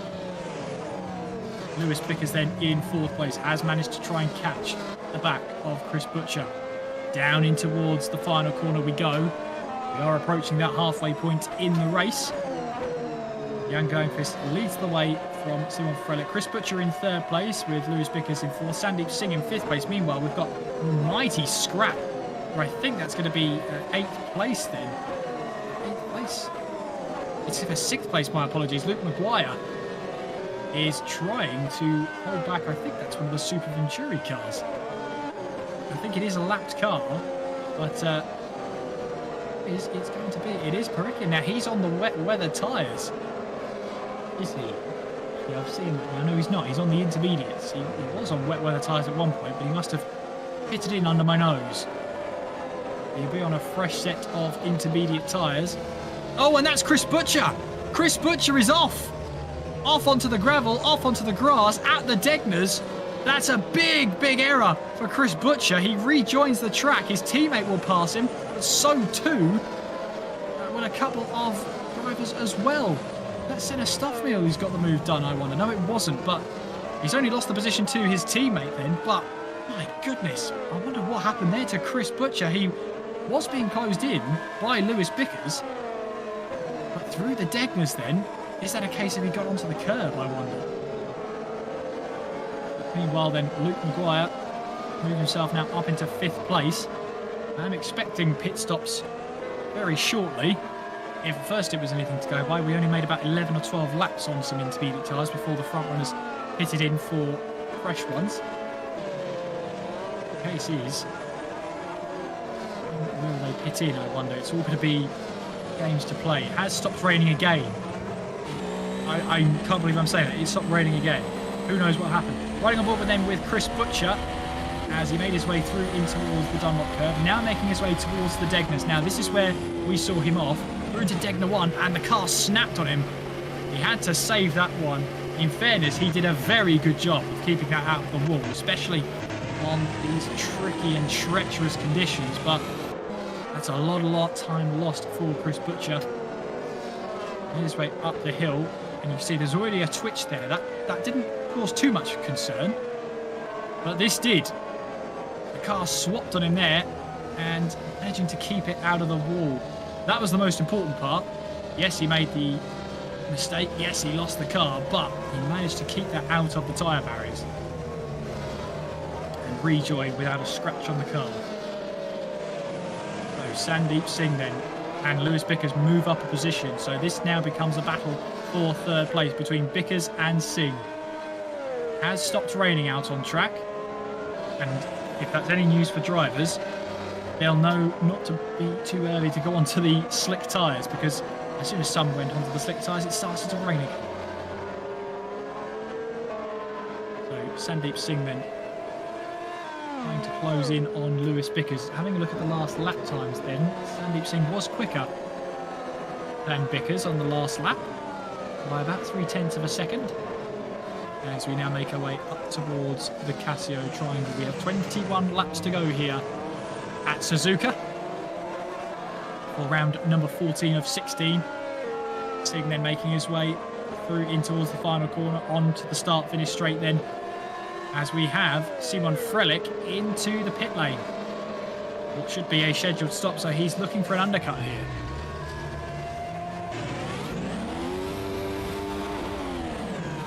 On go a fresh set of tyres. And he makes his way out of the pit lane. Now, where will he rejoin? That's going to be comfortably 6th place then,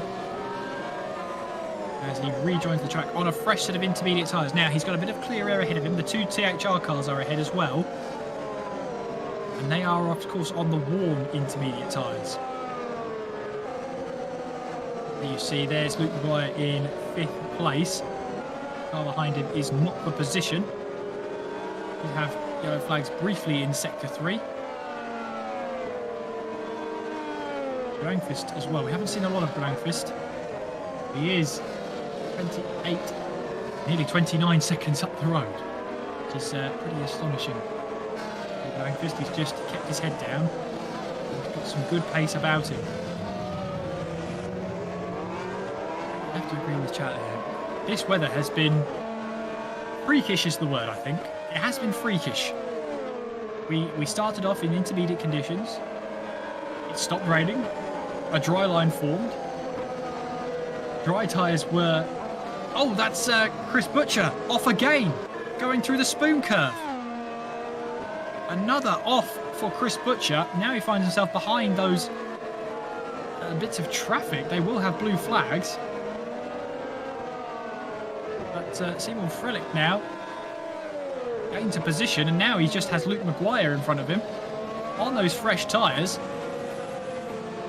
Make his way through. Chris Butcher again. A little deep here in towards the Casio triangle. Simon Frelich trying to find his way past Luke Maguire, and here we go then. Frelich pulls to the left-hand side. These two are championship rivals. Frelich will have to go the long way round in towards turn 1 here, and now in towards turn 2. They've left each other room for now. Back onto the power they go. Luke Maguire trying to get the power down. And in towards this taking section, Luke Maguire just about hangs on to the position. Simon Frelich cannot find his way through here on lap 25. But Luke Maguire, in fairness to him, he gave him the room. Just enough room, plus a little bit extra. And I mean just a little bit extra. Here comes Simon Frelich again, filling those mirrors in towards Degner 1. Now we head away towards Degner 2. And I'm concerned that there's a lack of a Chris Butcher behind this one. He's dropped all the way down to 10th place now. I think, did he come in for pits? Yes, he did. And if the telemetry is right, he's onto a set of dry tyres. I'll have to come back to that one. Simon Frelich, meanwhile, trying to get the power down, trying to find his way past Luke Maguire. Luke Maguire getting all sorts of out of shape then, coming through 200R. Now we head our way in towards the spoon curve. And yes, Chris Butcher there is on a set of dry tyres. He's rolled the dice again. Will it come back to bite these drivers this time around? I wonder. Frelich now into the slipstream of Luke Maguire. Now he moves to the left-hand side. They're going to go side by side in through 130R. Frelich up the inside. Frelich with the move. He moves himself up into 4th place and heading in towards the Casio triangle. What will the call be from other teams? There's about 4 or 5 cars on dry tyres. I think Luke Maguire is going to come in and put on a set of dry tyres as well. The THR cars have rolled the dice and they are going to go for it. Now let's see, Luke Maguire then coming into the pits from his intermediate tyres. We'll have to wait for a few seconds to see what tyres he's on. I would be shocked to not see a set of dry tyres be put onto the car. Now he'll go down the pit line. Set of Stoffield is also into the pits. Luke Maguire then leaving the pit lane. There is Chris Butcher. In fact, there is Chris Butcher. So Luke Maguire actually rejoins right ahead of Chris Butcher then. The dry tyres seem like they're going to be the way to go, but there is that just dry line, and that's it. Dylan Platt then comes into the bits. He was running on a set of wet weather tyres. He's now on a set of dries. It's on our telemetry, it's dries. So more and more drivers heading into the slick tyre territory. So we've just got the top five on the intermediate tyres. Glangfist, our race leader, is into the pits. So I wonder if he his teammate to go first and see what the conditions are going to be like.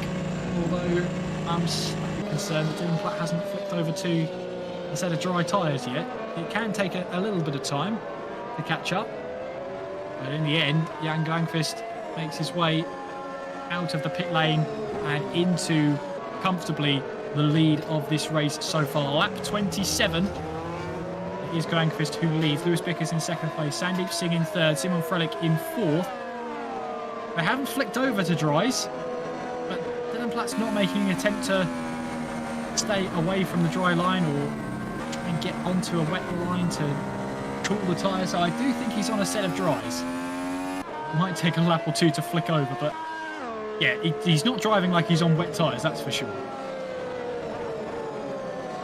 So Bickers, Singh and Frelick all staying out at the moment. In fact, here comes Pascal Polens, who makes his way out of the pit lane, looking like he's going to be on a set of dry tyres as well.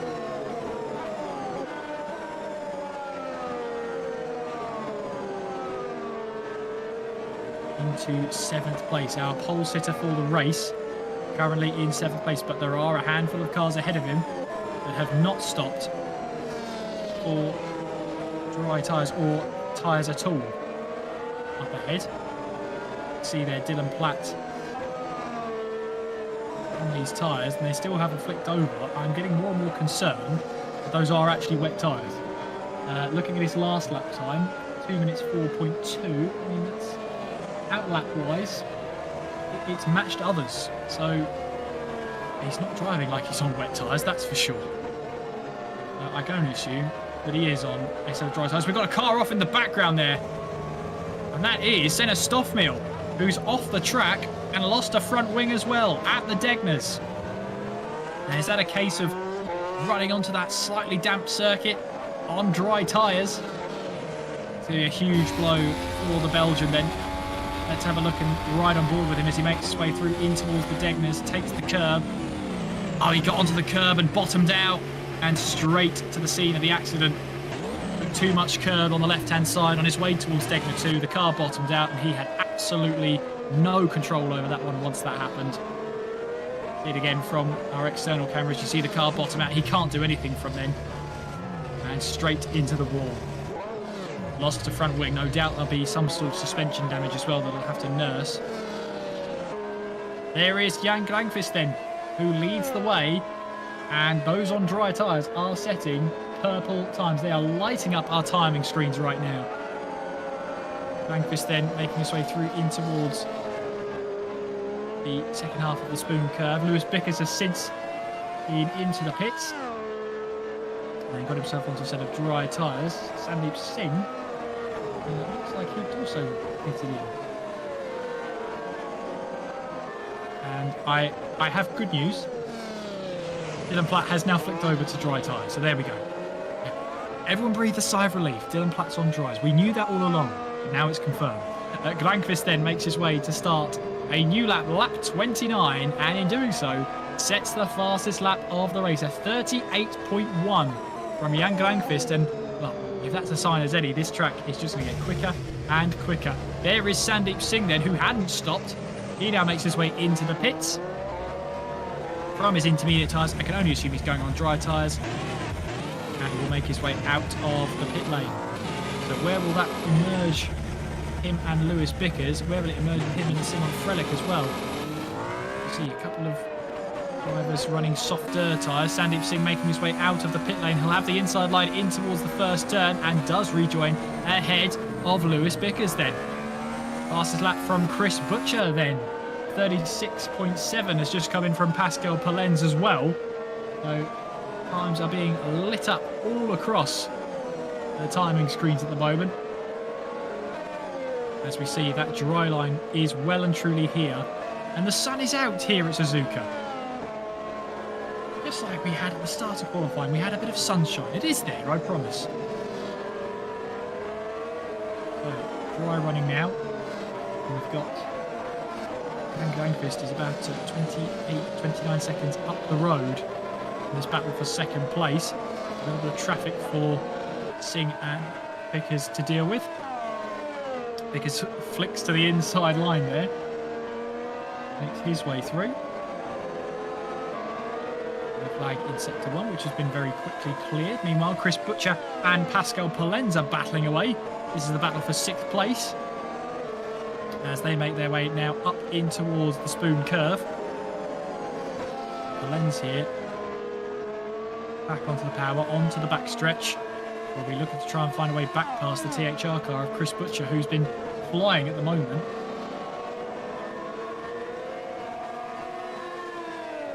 Polenz then to see if he can spot a way through, spot the gap at all. Pascal Polenz has the fast lap of the race. It's been taken away now by Simon Frelich with 1:36.1, heading away across the line. And here comes Pascal Polenz then, pulls to the right-hand side of the track, pulls onto the damp side of the track. A brave move there, but he does get the move up the inside. Takes away the racing line from Chris Butcher. And now Pascal Polenz moves himself up into 6th place. This is going to be as well.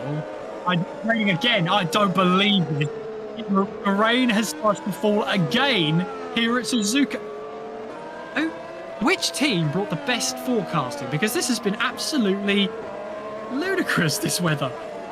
In any case, the driver's going to have to be watching on again at this wet weather. And how will this affect the track in the long term? Well, at the moment then, these dry tyres are here. I can't believe it. I genuinely cannot believe it. Raining again. Unbelievable. What's fair to say is that I'm sure Jan Granqvist would have wanted well, no race is ever easy, but a straightforward race here. And he's got anything but a straightforward race. He has got himself a nearly 30-second lead. In fact, it's about, well, it's not nearly 30 seconds. It's closer to sort of 29 seconds, according to my telemetry. But at the moment, then, another spanner in the works for our drivers. As Sandeep Singh has just posted the new fastest lap of the race, a 35 flat for Sandeep Singh. As now it does become a case of, well, who's the bravest driver of them all? Pascal Polenz now, 34.8 from Pascal Polenz. And to put that into perspective, our race leader Jan Granqvist, last lap time 39.8. So this is quite remarkable. We got the THR car into the pits, I believe. It was a double stack, so they've decided to hit in at the same time in the hopes that the overall time loss. And there's a penalty going out for Chris Butcher. Well then, it might have been speeding in the pit lane then, because you normally get that straight away as you leave the pit lane. So if that is speeding in the pit lane, that is going to be a drive-through penalty. So both the THR cars this race have had a drive-through penalty. It seemed like worlds ago that we saw Luke Maguire from the second row of the grid jump into the lead, and quite literally jump start his way into the lead. Got himself a drive-through penalty and fell the way down the order. Yellow flags out in sector 1, but the THR cars are the first to roll the dice here. They've gone back onto the intermediate tyres, and we'll have to keep an eye on lap times around them. But Pascal Polenz will be eyeing up that fastest lap point if the rain keeps getting heavier. With a 34.8, and if the conditions keep on deteriorating as they are, there's a good chance that that lap time is not going to be beaten. Sandeep Singh is into the pits. What I can only assume will be a change onto some weather tyres. He leaves the pit lane. Yep, intermediates will be on for Sandeep Singh. As he makes his way out of the pit lane. Sandeep Singh, 6th place in the driver's standing so far this season. Got his win at Monaco and 2 more podiums at Belgium and the last round at Singapore. It's fair to say he is a man in form right now. It's a very busy pit lane at the moment. There is that number 12 machine leaving the pit lane. It's Pascal Polenz making his way down the pit lane and rejoins in 5th place. So Luke Maguire then makes a position up. He's up into 4th place. Sandeep Singh is rejoining in third place there, but Chris Butcher struggling for grip on the exit of turn 2. Turn 3 through turn 4. Well, just a little bit on edge. There is Jan Glanqvist, who's on those dry tyres. I suppose he can have a chat to his engineer and see what other drivers are doing and can react to it. He's got enough of a buffer, enough of a gap to do so. And Jan Glanqvist then, our race leader, does pit in. And I assume he's going to put himself onto a set of intermediate tyres. And with him crossing that line, it is 12 laps to go. And Glanqvist here will be onto a set of intermediates. You assume a set of intermediates anyway. Yes, it's come up on our screens. Our telemetry is intermediates. He's now going on to a set of inters. 12 laps to go. These inters, in theory, then should make it to the end of the race, although they might be just slightly wearing the canvas. Our drivers are anything to go by. Lewis Bicker's also into the pits from second place. He and Sandeep Singh were having a good battle earlier on this race. Let's see then for Lewis Bickers. He makes his way into his pit box in that Royal Blue Racing pit box. Put on a fresh set of tyres now. What tyres will they be? It will be intermediate tyres, will they? I think they will be. Yes, they are. It does flick over for us. And he will rejoin in third place. And I believe that's Luke McGuire down the pit straight. Pascal Palenz, though, has done a great job at reeling Luke McGuire in towards turns 1 and 2. And Palenz here, our pole sitter for the race, now 5th place, now trying to find his way through the order once again. Oh, that's Chris Butcher. He's off. Massive off for Chris Butcher at turns 1 and 2, and Butcher is out of the Japanese Grand Prix. A huge hit into those barriers there. And Butcher, one of the THR cars, out of the race. Pascal Palenz is eyeing up the other one. Heading our way now up into the hairpin we go. Back onto the power. Following our way through in towards 200R. And onwards towards the spoon curve. You see Pascal Palenz has the pace on his side right now. We make our way through in towards the second part of the spoon curve. Again on the power. Pascal Palenz. Going to close in again. Heading towards 130R. He is closing in. As we head to 130R, possibly sizing up a move in towards the Casio triangle here. It's better of it for now. And that's going to be a penalty as well. Going up to Ragozza. So Ragozza getting that penalty, currently running in 12th place.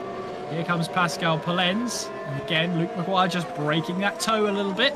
Heading down in towards our first turn. We have 11 laps to go, 10 and a bit if you're picky. And Palenz is eyeing up Luke McGuire's 4th place. Let's have a replay here. I can only assume it's going to be what happened to Chris Butcher heading down in towards turn 1. Oh, he got collected there, did Chris Butcher. And a heavy hit into the wall. Contact made in towards turn 1. And I'm trying to see who the other car involved it was. You see, there's the contact. It's just straight into the wall. No chance for Chris Butcher to recover from that one. And unfortunately, that's the end of Chris Butcher's race then and there. It was Simon Frelich who was also involved in an incident then. He goes onto the inside. Yeah, well, there's the contact. Chris Butcher into the wall. And, well, I have to say, Simon Frelich moved across and Chris Butcher was still there. But I'm sure Chris Butcher will be straight to the stewards for that one, and we'll let them decide what happens there.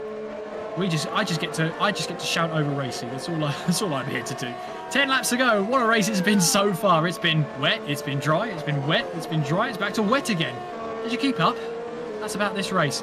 Pascal Palenz then trying to make his way through, and back onto the power he goes. On towards the start finish straight, trying to find his way past Luke McGuire for 4th place.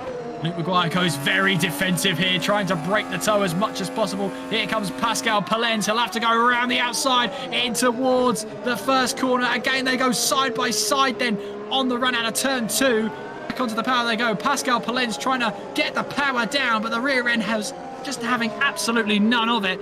Luke Maguire, as he's already done before this race, made it clear no one's getting past him through in towards turns 1 and 2. Good racing between these two, that is for sure. Pascal Polens then will have to try another tactic. We're in towards the Degners. We go. But Luke Maguire, I have to say, he's put on a good defensive show.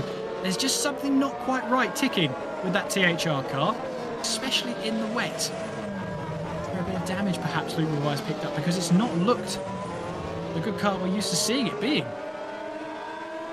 Meanwhile, though, Pascal Polens is not going to think twice about that. He wants that 4th place. He's eyeing up a move here in towards the spoon curve, launches it up the inside. Can he keep it on the track? Just about. Well, Luke Maguire gets back up the inside. A little bit of rubbing between side pods there. Both back onto the power as we head our way now on towards the back stretch. And Luke Maguire's just about edged ahead of Pascal Polens again. They're going side by side through in towards 130R. And Pascal Polens is the one who blinks there. He was on the outside and thought twice about it. Now coming down in towards the Casio triangle. The battle for 4th place really gets its way through. I'm really enjoying this. It's been such a hectic race. You've never known which way to turn. But Pascal Polens then once again in the slipstream of Luke Maguire, as they now make their way in towards turn 1 once again here at Suzuka. What this is doing, though, is it's allowing Simon Frelick to join up this battle. He's only about 2.5 seconds away from the two battling away. And the harder they battle, the less time it's going to take for Simon Frelick to join the fray. Rogozza is into the pits meanwhile. He has been for some time, as far as I can see. He does make his way now out of the pit lane. Granqvist is now leading the way by roughly 21 seconds at the moment. Pascal Polens, we're watching on this battle.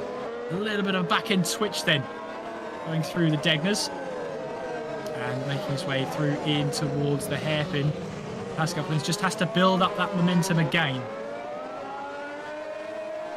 Through in towards 200R. Now on our way towards the spoon curve once again. There are other cars out there, but Pascal Polens wants to make sure he gets past Luke Maguire.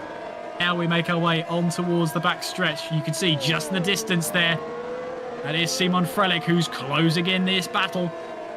And Polens here is slightly further back, but he's had to use a lap and a half to build up that momentum again. Maybe cool down the tyres just a slight bit, to try and see if he can mount another attack, mount another charge for 4th place. Through in towards the final corner and onwards we go towards the start-finish straight. It's that very familiar, very defensive move from Luke Maguire. He'll sweep back onto the racing line and Pascal Polens will follow him all the way through. Luke Maguire running slightly deep out of turn 2. That's going to allow Pascal Polens to get a nose up the inside. He's got himself along the inside now. They run side by side through in towards turn 3 and 4 now. Still side by side, heading our way through this snaking S section. Polens on the inside now, heading our way through on towards the Dunlop curve. Has he got that move done? Yes, he has. Pascal Polens had to bide his time, but Luke Maguire running slightly deep into one there allowed Polens to get his nose up the inside, and Polens at that point was never looking back. But looking back now for Luke Maguire, as much as he had to defend from Polens, he's now going to have to defend all over again from Simon Frelick, and these two are championship rivals. 1 point separates them heading into today's race. And Jan Granqvist, well, he was 16 points behind these two going into tonight's race. In fact, 17 points behind Luke Maguire, with Maguire in 5th, with Frelick in 6th. I believe the fastest lap going to Pascal Polens at the moment. This is going to shake up the championship, heading our way towards Mexico, that is for sure. We've still got 7 laps, 6 and a bit if you're picky, to feed our way through. This is far from over. Luke Maguire will have the longest 6 and a bit laps to defend from. Simon Frelick as we make our way now in towards the Casio Triangle, riding on board with who is right now our championship leader. That could be all change heading towards the end of tonight's race. Well, 5th place will score you 11 points. 6th place scores you 10. Simon Frelick deciding not to follow the slipstream of Luke Maguire then, heading our way in towards turns 1 and 2. You get 25 points for the race win, and that's a maths amount of numbers here. But if Luke Maguire still finishes 5th place and Simon Frelick finishes in 6th, then it's going to be around about roughly 4 points between the top 3 heading into the final 2 rounds, which is absolutely brilliant. Absolutely brilliant. I have to say, Jan Granqvist, though, running away with it at the moment, nearly 22.5 seconds. In fact, it's more than that now. It's about 23 seconds between Granqvist and Singh. Bickers has fallen away slightly, about 3 seconds away from Sandeep Singh. Oh, that's a moment there. Was that Ragozza who got that just a bit hairy going in towards the hairpin? And I think Simon Frelick in his mirrors might have just had a sigh of relief then. As for Frelick, the Royal Blue Racing car firmly set on Luke Maguire's 5th place. But we now make our way through in towards Spoon Curve. Now back onto the power we go. On towards the back stretch. Simon Frelick here. Still seeing if he can find a way through. In towards 130R. Now we head our way towards the Casio Triangle. Simon Frelick taking a slightly different line here in these treacherous conditions. You see there Luke Maguire sticking to the left-hand side of the track. That's where all the water is to try and cool down his intermediate tyres. Frelick this time does follow the slipstream. He's looking to the outside then, but you saw there Luke Maguire was closing the door all the way to the racing line. Made that intention clear. And that is what Luke Maguire has been doing down in towards turn 1. It's a very familiar move for him. Sweeps to the right-hand side most of the track on the driver's side, before making his way back to the racing line, then turn in for the sweeping right-hander. Granqvist leads from Singh and Bickers in 3rd, Polenz in 4th, Maguire 5th, Frelick in 6th, Platt in 7th, Kozowski in 8th, Herlock in 9th, and Sershik rounding off the 10 drivers. Wasserman in 11th place, Ragozza in 12th, Parkian in 13th, Joffert 14th, and Parker rounding off the top 15 drivers. Almost feel sorry for Miriam here.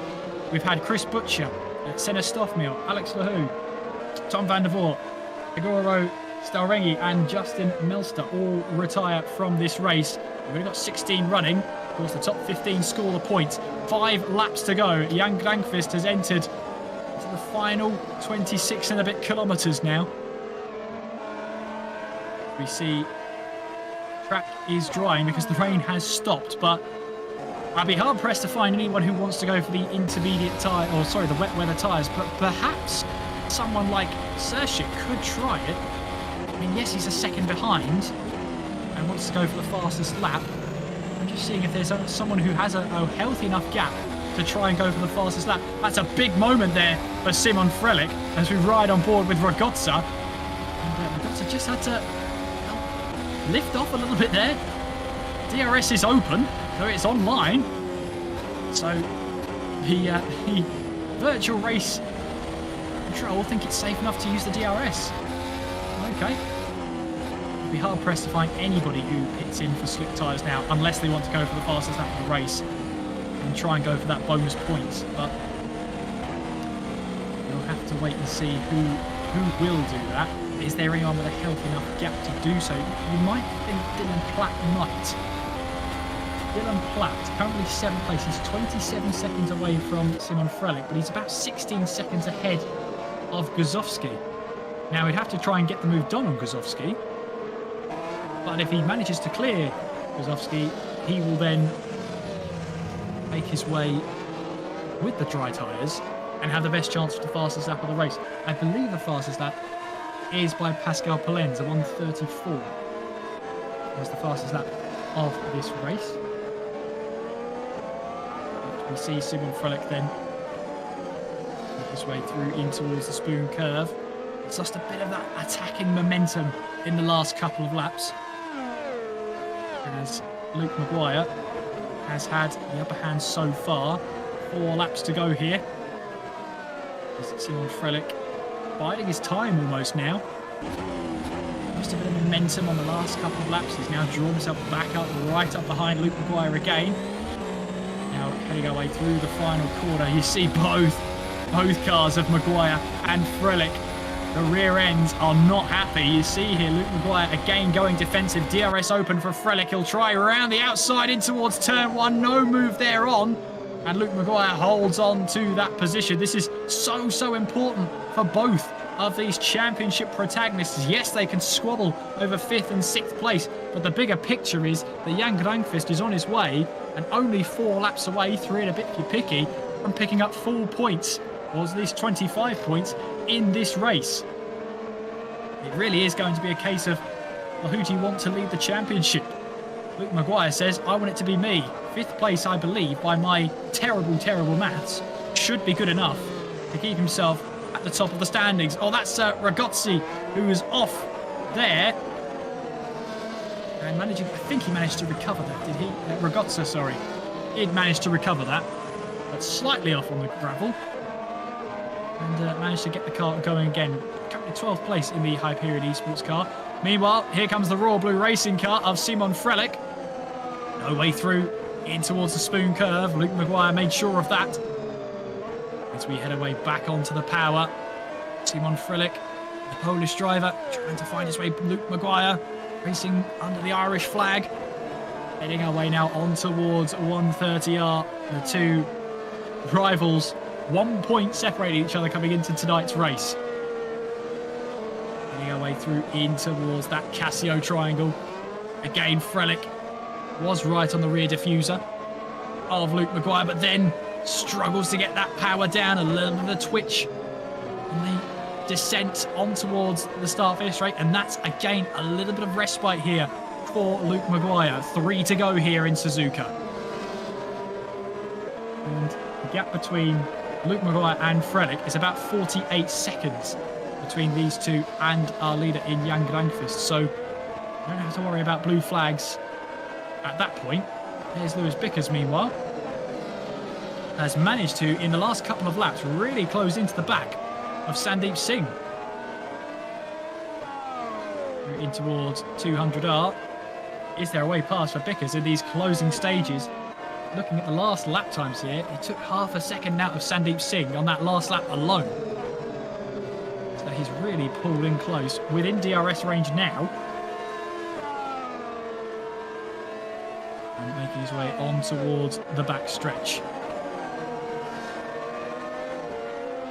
In towards 130R. Is there a chance? Is there a way through for Lewis Bickers in these closing stages of the race? Into the power they go. And Singh versus Bickers down the start-finish straight. DRS will be wide open for Bickers then. He'll use the slipstream as well to try and close in on Sandeep Singh. He looks to the inside, but only to fill the mirrors, and just to fill the mirrors as well. Letting Sandeep Singh know he's there, ready to pounce.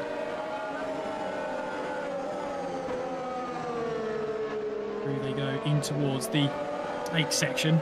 I love the fact that it is actually just called the snake section.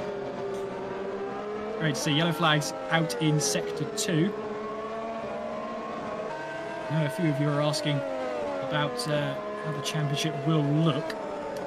Well, if it were to finish like this, Granqvist obviously scoring the 25 points, that would take him up to 193. Simon Frelick would be scoring 10 points. That would take him on to 194. And Luke Maguire will score 11 points, which would take him on to 196. So that's the permutations at the moment. If it finishes like this, Luke Maguire would still be in the lead of the championship. That could all change, though. It's of moments. And there we go. Jeffrey beat me to it in the chat there. Meanwhile then, Simon Frelick in towards the hairpin. Looking to try and find his way through. There's not many corners to go here for Simon Frelick. He's got one more lap, as Jan Granqvist has started the final lap of this race. And looking at it, he's been, well, ever since, which rain stint was it? He managed to pull away. I think it was the second one. The second time the heavens opened. He managed to get ahead and stay ahead. Lewis Bickers, meanwhile, has one more lap to try and pass Sandeep Singh then. Down in towards turn 1 they go. And just 5.5 kilometres now they make it. Left of the circuit for these two, Luke Maguire and Simon Frelick. They've got the full 5.8 circuit to get themselves sorted out into which position they want. Simon Frelick then, will he try and move down in towards turn 1? No, he won't. He runs a little bit deep though and loses the back end. Simon Frelick just about gathers that one up. Wow. Well, that might be the charge for 5th place. Done and dusted. And let's just have another look at that. Yeah, the car squirmed underneath him and he just had to bail out and at least keep the position. Having a look then in towards turn 1, he missed the apex there and just slightly slipped away. Well, here comes Jan Grangqvist then. Well, the Super Aguri Venturi is making its way now towards the start-finish line. It has been far from comfortable from Jan Grangqvist, but he will take the checkered flag to take the victory here at the Japanese Grand Prix. And a fine drive from Jan Grangqvist to get himself his 4th race win of the season. Lewis Bickers and Sandeep Singh are scrapping off the track. Lewis Bickers launches it up the inside in towards the Casio triangle. They're not done with this. Lewis Bickers gets the power down. He gets the position and will beat Sandeep Singh to the line. Bickers crosses the line in 2nd place. Sandeep Singh in 3rd. My goodness, that was a heck of a scrap between them in the final sector. But Lewis Bickers finishes in 2nd place, Sandeep Singh in 3rd. Pascal Polenz then, in a bit of a race of his own, will come across the line in 4th place. Meanwhile then, Lewis Bickers, let's have a look on board as we head our way in towards 1:30. On board with Lewis Bickers then.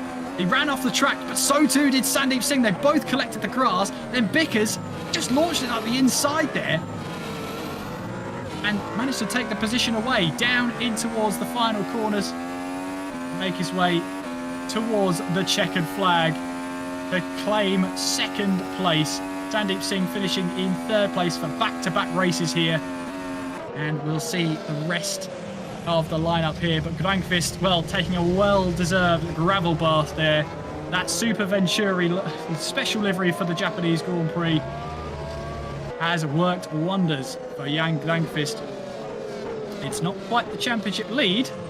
It gets him very, very close in all that order. Pascal Polenz in 4th place. Luke Maguire did manage to finish ahead of Simon Frelick. We saw Simon Frelick run slightly deep in towards turn 1 there, which sort of ended that little bit of a display of the battle for 5th place. Dylan Platt in 7th place with Mateusz Grozowski in 8th place. Fabian Serschik finishing in 9th and Joe Herlock rounding off our top 10 positions. What has been a very hectic race. The weather radar couldn't quite decide what was going on. Neither could we in the end. But Jan Grangqvist rose to the top and managed to take the victory and 25 points added to his championship standings. That was your top 10 in the race. Having a look at the rest of the field then. David Wasserman in 11th place. Alexander Ragozza in 12th. Oliver Karikian in 13th place, Sylvia Yoffert in 14th, Tom Park rounding off the top 15 points paying positions, which leaves Perseus Biram outside of the points for this race. Non-finishers were Chris Butcher, Senna Stoffmio, Alex Lahou, Tom van der Voort rounding off the 20 drivers there, and Daigoro Starengi and Justin Melster, my apologies, rounding off our 22 drivers. The 22 started, 16 finished, and Jan Grangqvist can hold his head up high. He manages to get himself a full 25 points to add to his championship tally. Well, 2 races to go then, and 3 points separate 3 drivers heading into the final 2 rounds. Well, I have to say, that is going to be an exciting watch when we head to Mexico on the 18th of October, followed by the finale, the 1st of November at the Brazilian Grand Prix. Hopefully you can join us for that. Well, hopefully we can have a chat to some drivers here. Wouldn't that be nice? So let's see if we can drag some people in by the ear, by the scruff of their neck, And let's see who's awaiting us in Have You. Ooh, hang on. I'm having a bit of a mare here, which is not difficult for me, but not easy in the slightest. Right, okay, let's have a look and see then. We've got Sandeep Singh. Let's drag him in. Provisionally finished third place in that race. Sandeep Singh, can you hear us? Oh, you dragged me at the wrong time. I might have swore there. Oh, well, okay. The point is you didn't swear, so it's all right. It's all good. I think I did. All right, what'd you say? Oh, I said welcome along. Can you hear us? Yeah? Yeah? Good. First question done. Sandeep, I mean, that was a topsy-turvy race. The weather couldn't decide what to do, but you could. Another podium, back-to-back third places for you. How do you feel after that? I'm all right. Yeah. I mean, I was trying to save the inters in the first stint to two-stop, well, to go as long as I can, because apparently it was going to dry up, and then it suddenly rained again. I was like, well, crap, so I boxed. And then, yeah, I can't remember what else happened. I did some overtakes, I think. I saw a couple of guys spin. I think Chris lost in Degner. That was pretty funny. What else happened? I did last lap thing as well. I don't really care about that. And then, yeah, who won it? Jan won. Congratulations, Jan. Yeah. Sandeep, a lot happened this race. Totally understandable. But to come out of that hectic race with a podium, that must feel great. Yeah, it's all right. Yeah, I mean, big guy for my teammate because he went on the wrong strategy in the end. I know he had a lot of pace in the way. He probably could have won if he stuck to the inters. But yeah, it was a very tricky race. I mean, what was it? 3 out of the last 3 races I got a podium, so that's something. But yeah, I don't know what else to say really. I mean, yeah, happy for the team. Got points again. I'm not here for Mexico. I'll be back for Brazil. Yeah, well, I mean, I don't know what else you want me to say. Yeah. Well, let's look forward then. If you're not here for the penultimate round, let's look forward to the final round. How do you feel towards Brazil? You know, lots of drivers will probably say it's the place to end a season. I will do last to first challenge in Brazil. Love it. Love it. Yeah, I just want to say that to anyone that's today. And I want to screw over people's championship in Brazil as well, so that's going to be fun because I got nothing to play for, but they do. It's going to be fun. Well, you've heard it here first. The gauntlet has been set by Sandeep Singh. Sandeep, it's been a pleasure to talk to you. Congratulations on the podium and go and enjoy the rest of your evening. Thanks, I will. Let me go check the football scores because I hope Liverpool ain't losing to ruin my evening. I haven't checked them. Nobody tell him. Sandeep, a pleasure to have you join us. Congratulations. Let's have a look. Second place driver was Lewis Bickers, but I can't see him at the moment in our little green room. So instead, I'm going to grab in our race winner in Jan Grankvist. Jan, can you hear us? Yes, I can hear you.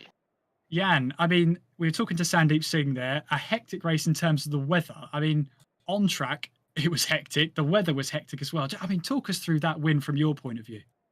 Yeah, it was very much a lottery with the rain coming in and then deciding to suddenly stop and then reappear again as heavy rain. It was tough, but obviously I've got a good team behind me. Marco again, keeping very vigilant with the weather forecasts and telling us what exactly to expect and which lap to pit in, and also telling us the lap times of the others behind us. And he did a perfect job of keeping me alert. And by the end of the race, it was quite straightforward. Just keep the car on track, and yeah, nothing much more in that.